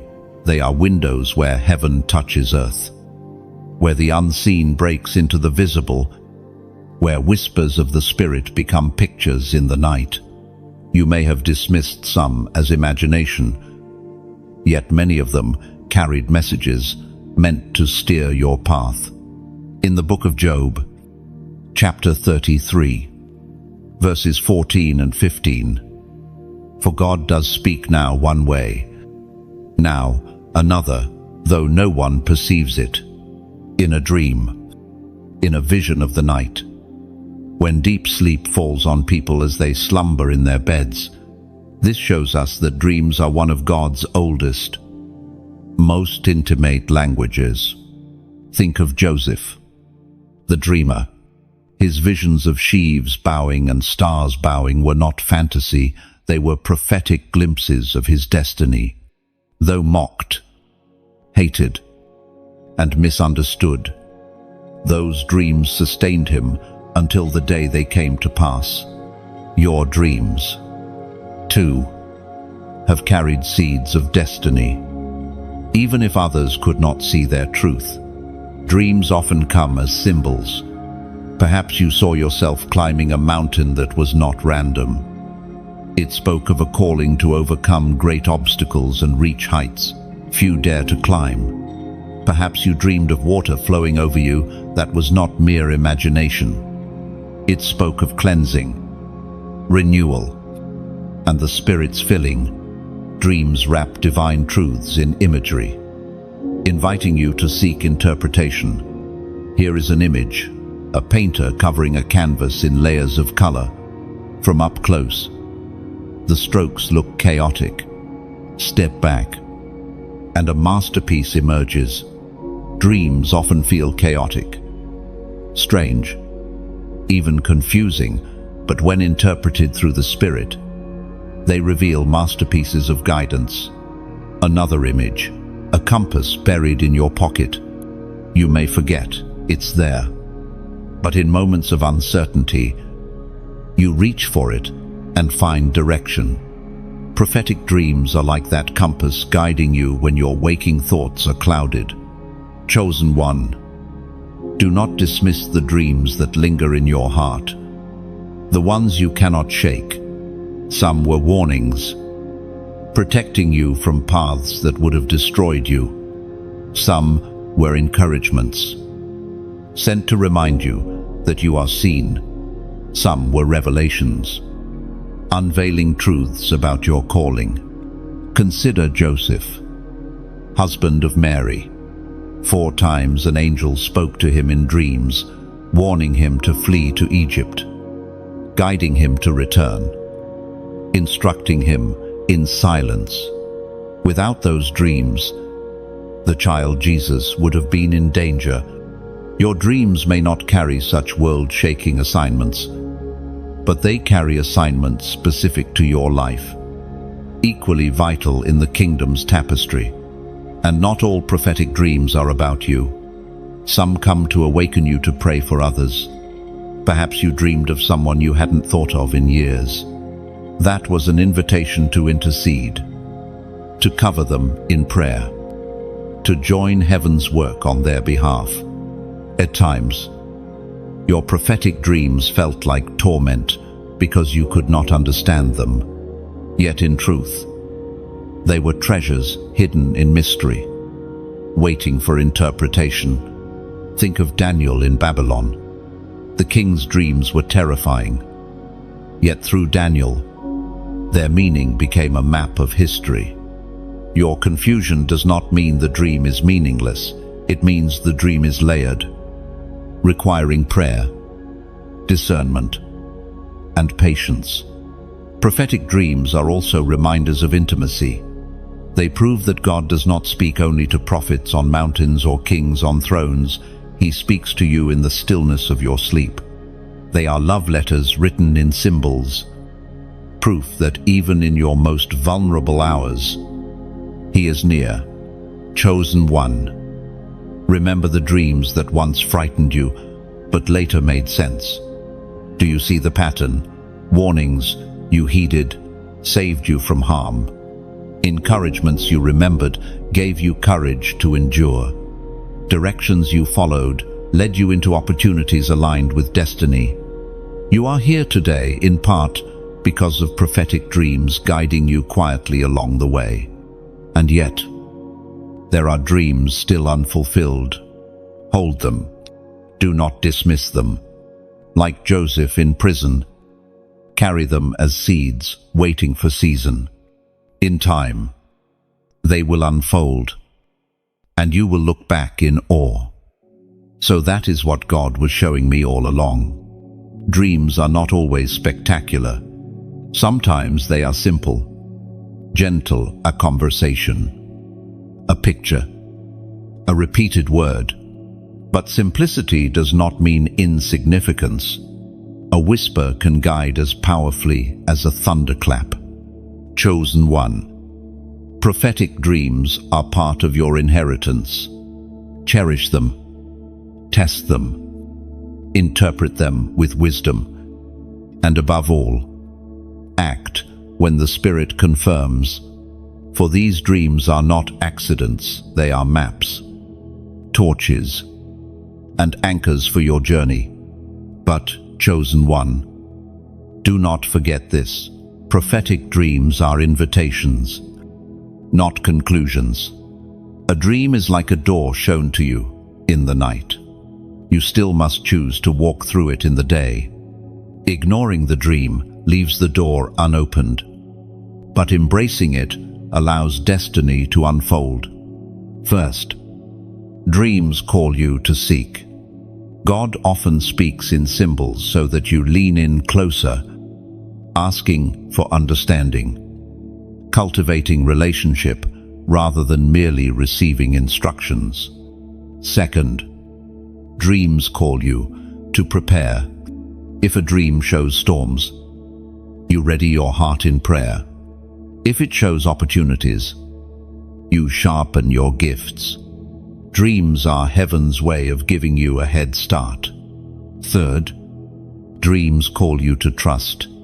Sometimes the meaning is unclear for years, but when it comes to pass, you realize God had already prepared your heart long before the moment arrived. Here is another image, a lighthouse flashing in the night. The beam circles again and again, not to overwhelm sailors with details, but to remind them of direction. Your dreams, returning in themes or symbols, are those flashes, reassurances that you are still being guided home. So hold fast to them, honor them, and walk with faith. The language of dreams is one of heaven's most tender ways of keeping you aligned with His purpose. Chosen one, let us speak now of your scars. The marks you carry are not shame, nor evidence of defeat. They are living testimonies. Every scar on your heart, your body, your memory is a reminder not of where you died, but of where you survived. And more than survival, they carry healing. What once burned with pain now releases balm for others. In the book of Isaiah, chapter 53, verse 5, it is written, "But he was wounded for our transgressions. He was bruised for our iniquities. The chastisement of our peace was upon him, and with his stripes we are healed."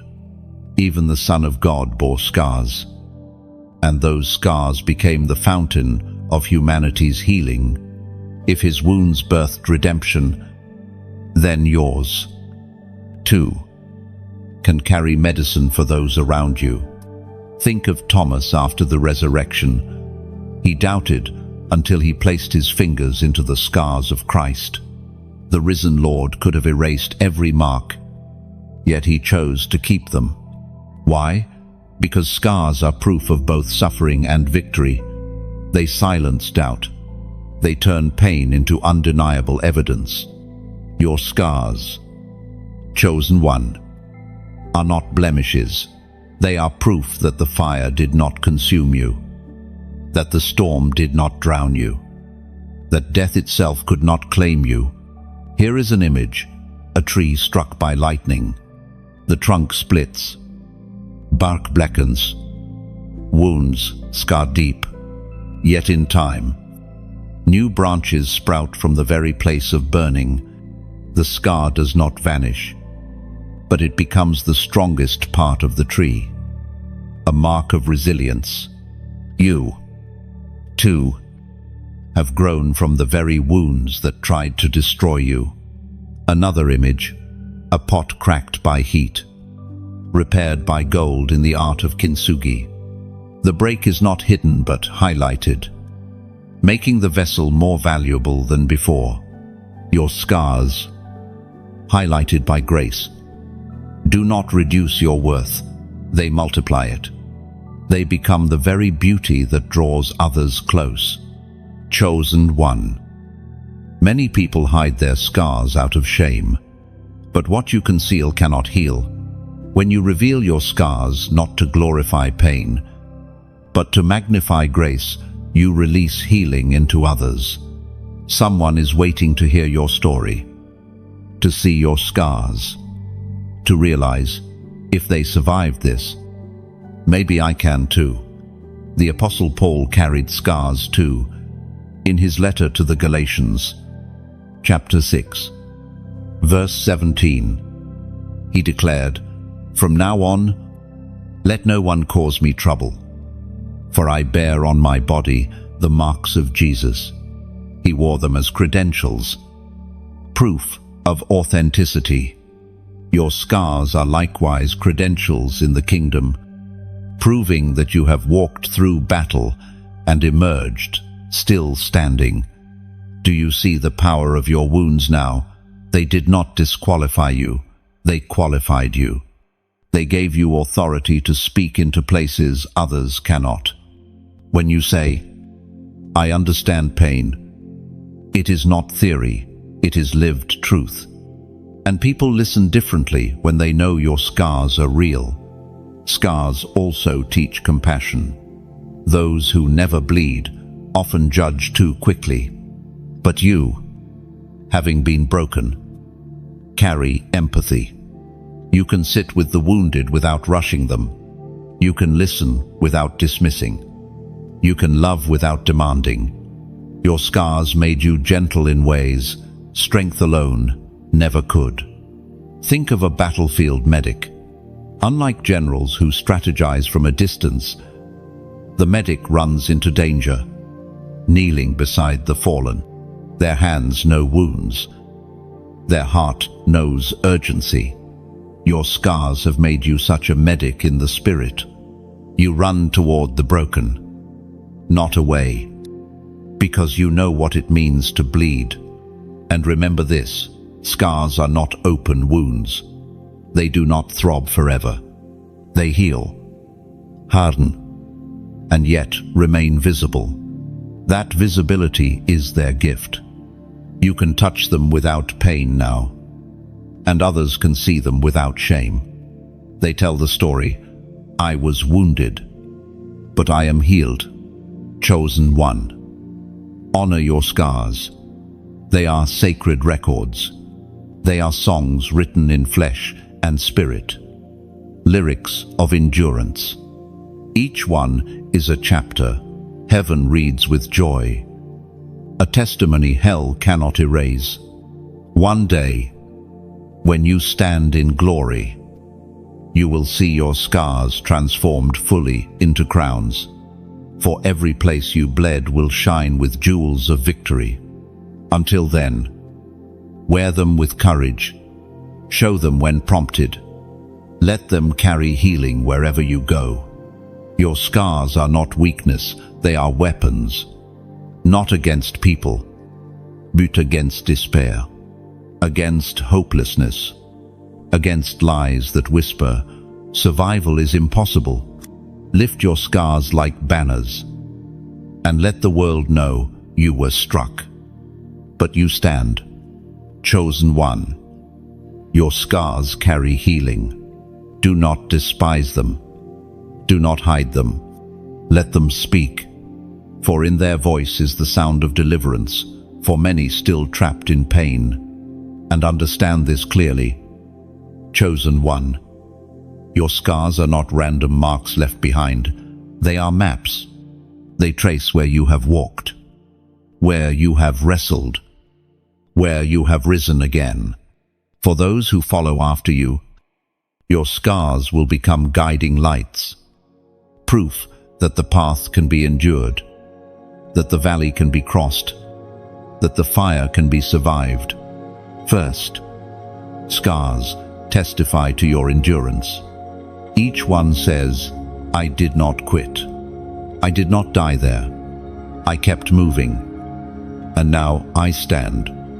Second, scars empower your voice. When you speak into someone's suffering, you speak with authority born of survival. Your words cut deeper because they come from lived truth. Third, scars reveal God's fingerprints. Healing may have closed the wound, but grace left a trace of beauty where there was once brokenness. That mark is not shame, it is signature. So carry them boldly. Chosen one, your scars will continue to heal others long after the pain is gone. They are not weights to hide, but treasures to release. For in the kingdom, the most powerful healers are often those most deeply scarred. Chosen one, every tear you shed has been counted. None of them fell unseen. None of them were wasted. Tears that soaked your pillow. Tears you hid from others. Tears that burned silently in your heart. Heaven recorded each one, and every tear has been watering the soil of your destiny. Now comes the harvest. The Book of Psalms, chapter 126, verse 5 says, "Those who sow with tears will reap with songs of joy." This is a promise, not a possibility. Tears are not signs of weakness, but seeds of breakthrough. Every tear you cried was a planting, and every planting carries a harvest. Think of a farmer sowing in the dark, throwing seeds into soil with no sign of life. He waits through nights, storms, droughts, and seasons of uncertainty. Yet when the time is right, green shoots rise, fruit multiplies, and joy overflows. That is your story. You sowed in tears, but the reaping has already begun. Here is an image, a jar filled with water, drop by drop. It seems insignificant, yet over time, the jar fills to the brim, then overflows. Your tears were drops in heaven's jar, and when it overflowed, heaven poured it back on your life as rain of blessing. Another image, rain falling on buried seeds. To the eye, it looks like loss, like the sky itself is weeping, but underground, roots are drinking, sprouts are forming, life is stirring. Your tears have done the same. They have awakened life, hidden deep within.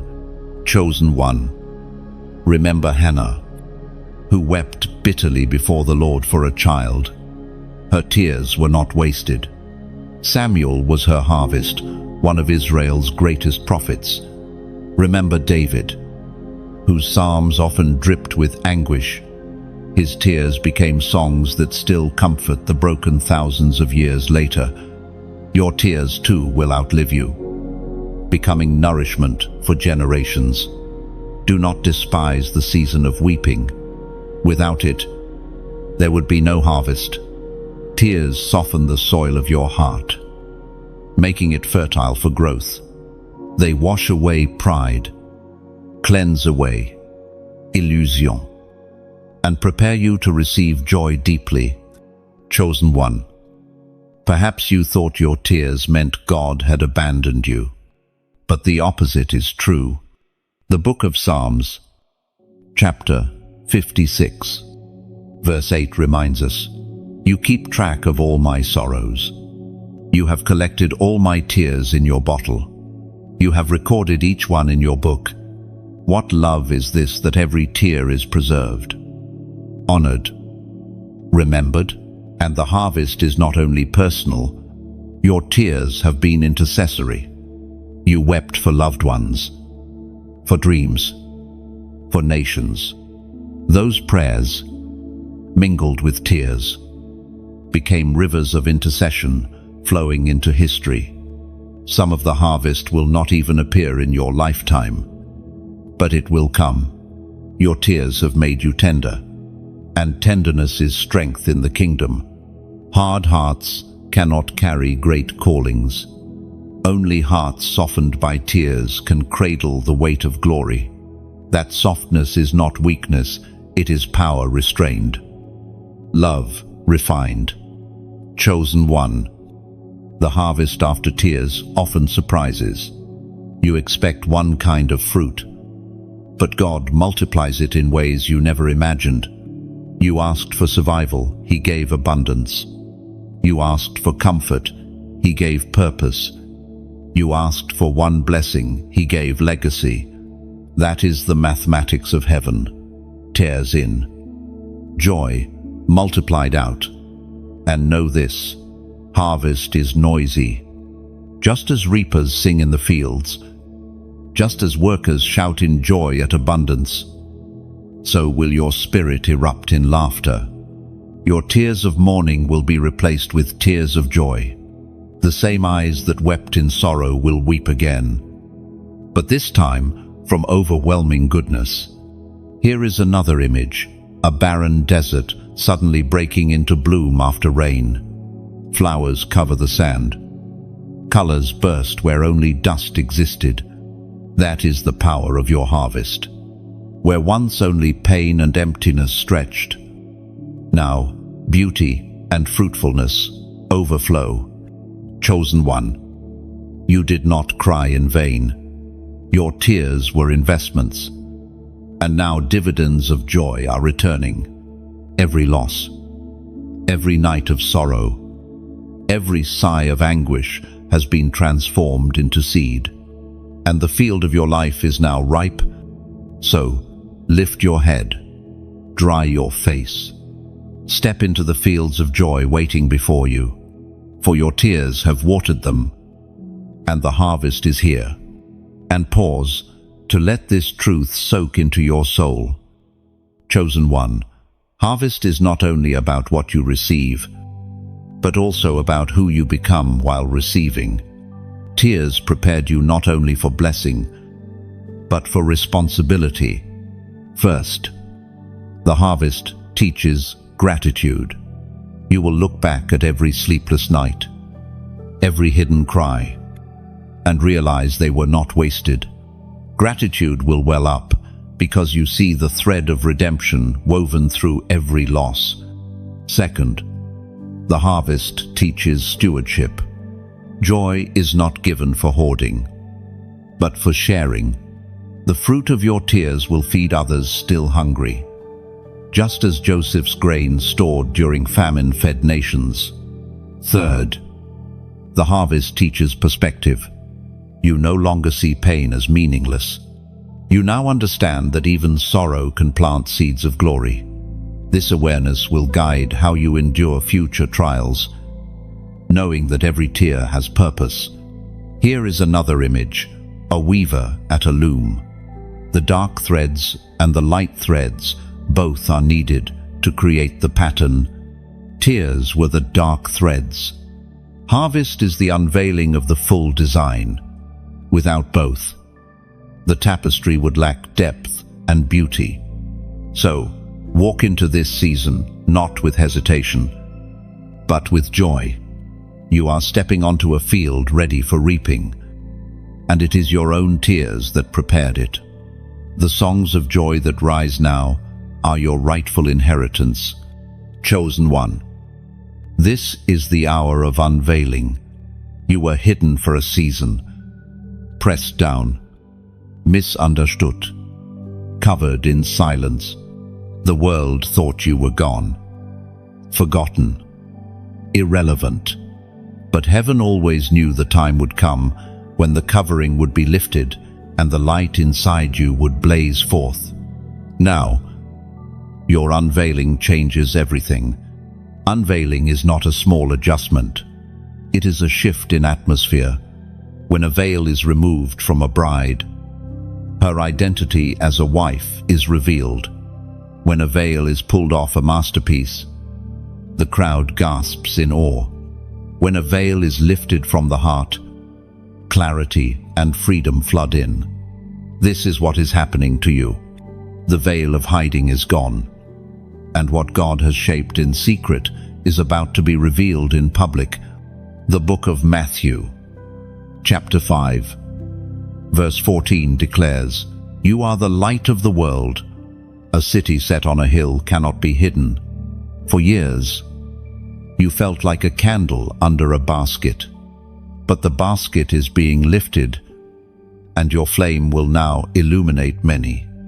Consider Moses. When he came down from the mountain after encountering God, his face shone so brightly that a veil was placed over it. That glory was hidden then. But Paul tells us that under the new covenant, we, with unveiled faces, all reflect the Lord's glory. Your unveiling is not about personal glory, but about radiating His presence wherever you go. Here is an image, a seed underground. For months, it seems lifeless. Darkness covers it. Pressure weighs it down. But when the time is right, the shell cracks, the soil parts, and green shoots break into light. That is you. The hiding season was not punishment, it was germination. The unveiling is the sprouting. Another image, a curtain in a theater. The audience sits in anticipation, whispering, waiting. Behind the curtain, acteurs prépèrent. Sets are arranged. Lights are ready. Then the curtain rises, and the story begins. Your life has been in preparation mode, but now the curtain rises. The story God wrote for you steps onto the stage. Chosen one. Your unveiling will change how people see you. But more importantly, it will change how people see God through you. Your scars will shine as proof of His healing. Your tears will become rivers of comfort. Your story will become a song of deliverance for others still in darkness. The unveiling will also shift battles. When light appears, darkness cannot negotiate. It must flee. You will carry authority in spaces that once intimidated you. Doors will open, not because you forced them, but because unveiling makes room for those who carry light. But hear this. Unveiling is not about perfection. The enemy will whisper, "You are not ready. You are still flawed. You will fail again." But unveiling was never about flawless humanity. It was about faithful divinity shining through surrendered humanity. Your imperfections are not disqualifiers. They are windows through which grace shines brighter. Chosen one. You may fear the unveiling. Exposure can feel dangerous. Vulnerability can feel terrifying. Yet know this, God would not lift the veil if you were not ready.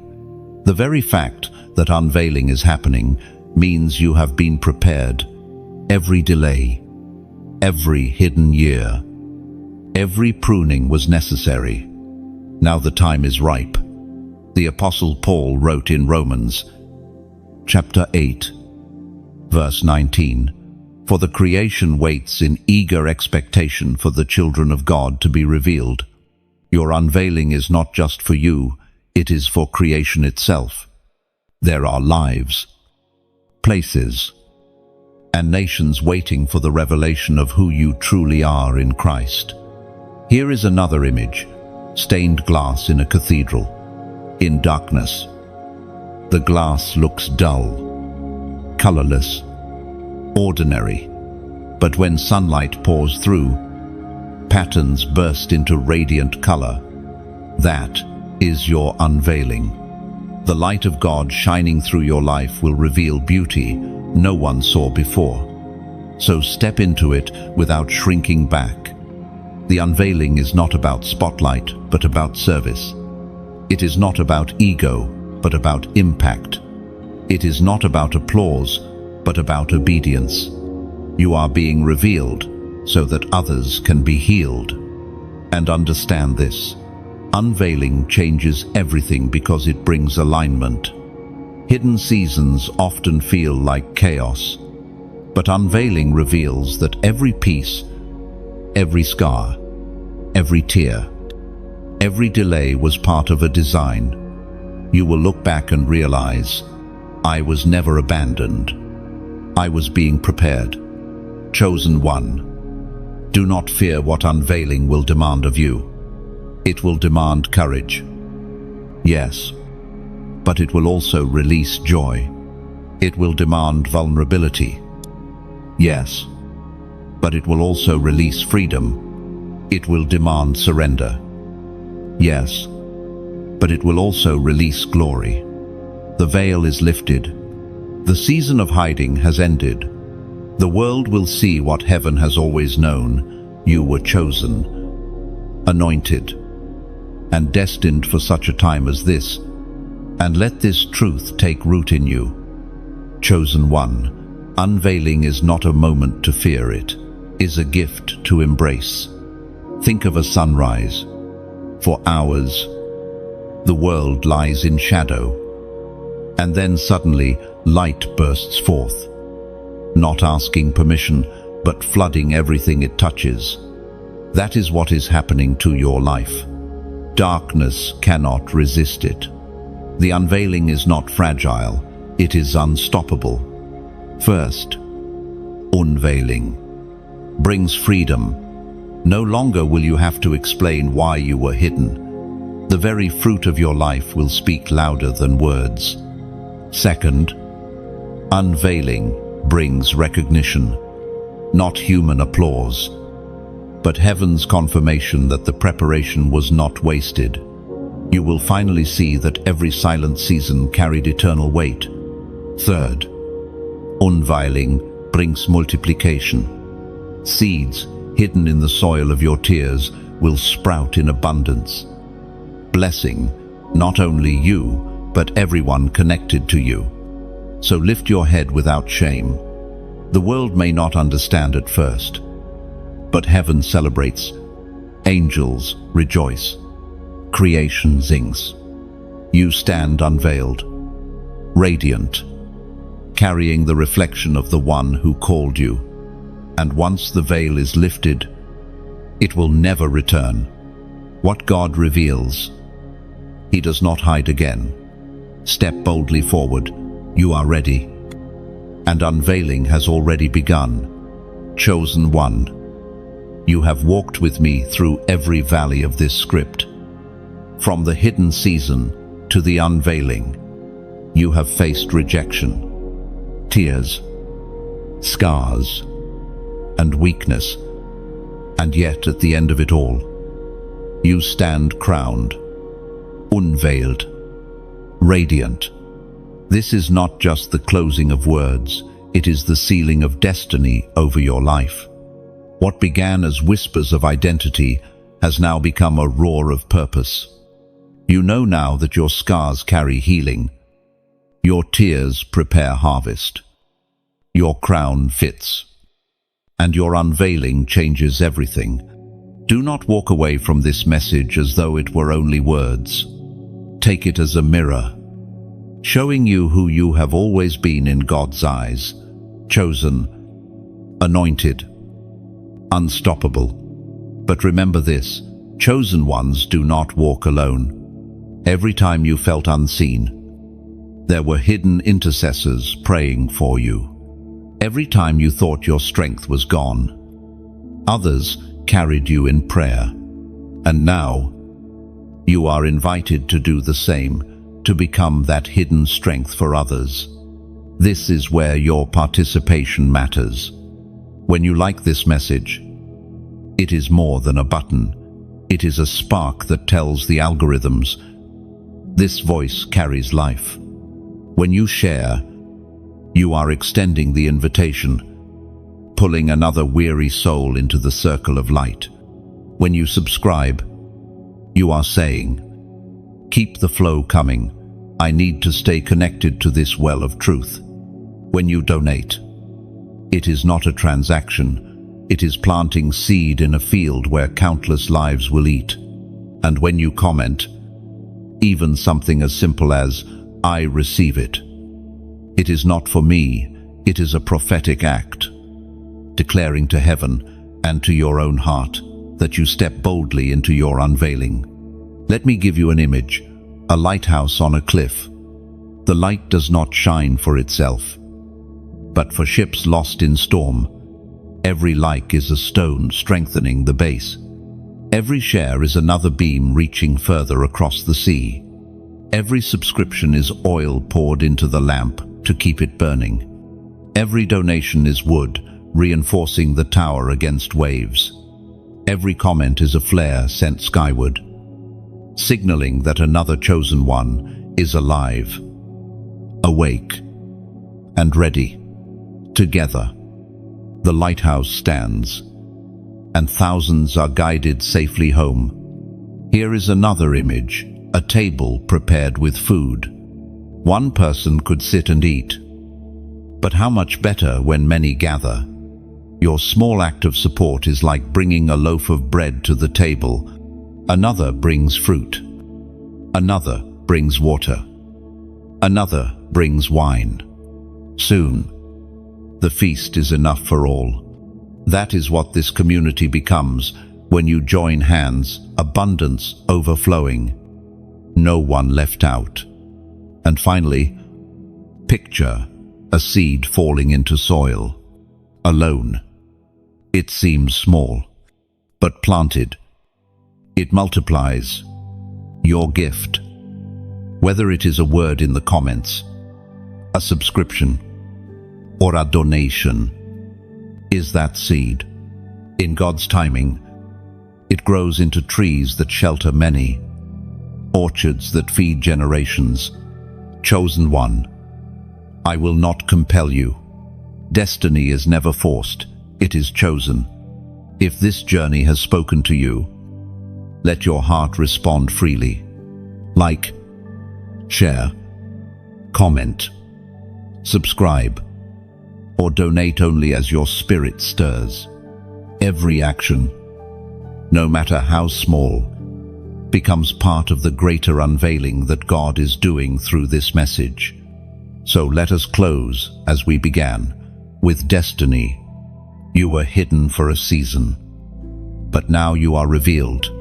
You were once in shadows, but now you are light. You are not forgotten, you are chosen. The world will see, because heaven has already decreed it. Walk forward with your crown steady, your scars shining, your tears turned to harvest, and your unveiling changing everything. And as you walk, remember, you are not alone. A community walks with you. Heaven cheers for you, and the Spirit within you will never fail. Chosen one, your unveiling has begun. Step boldly, your time is now.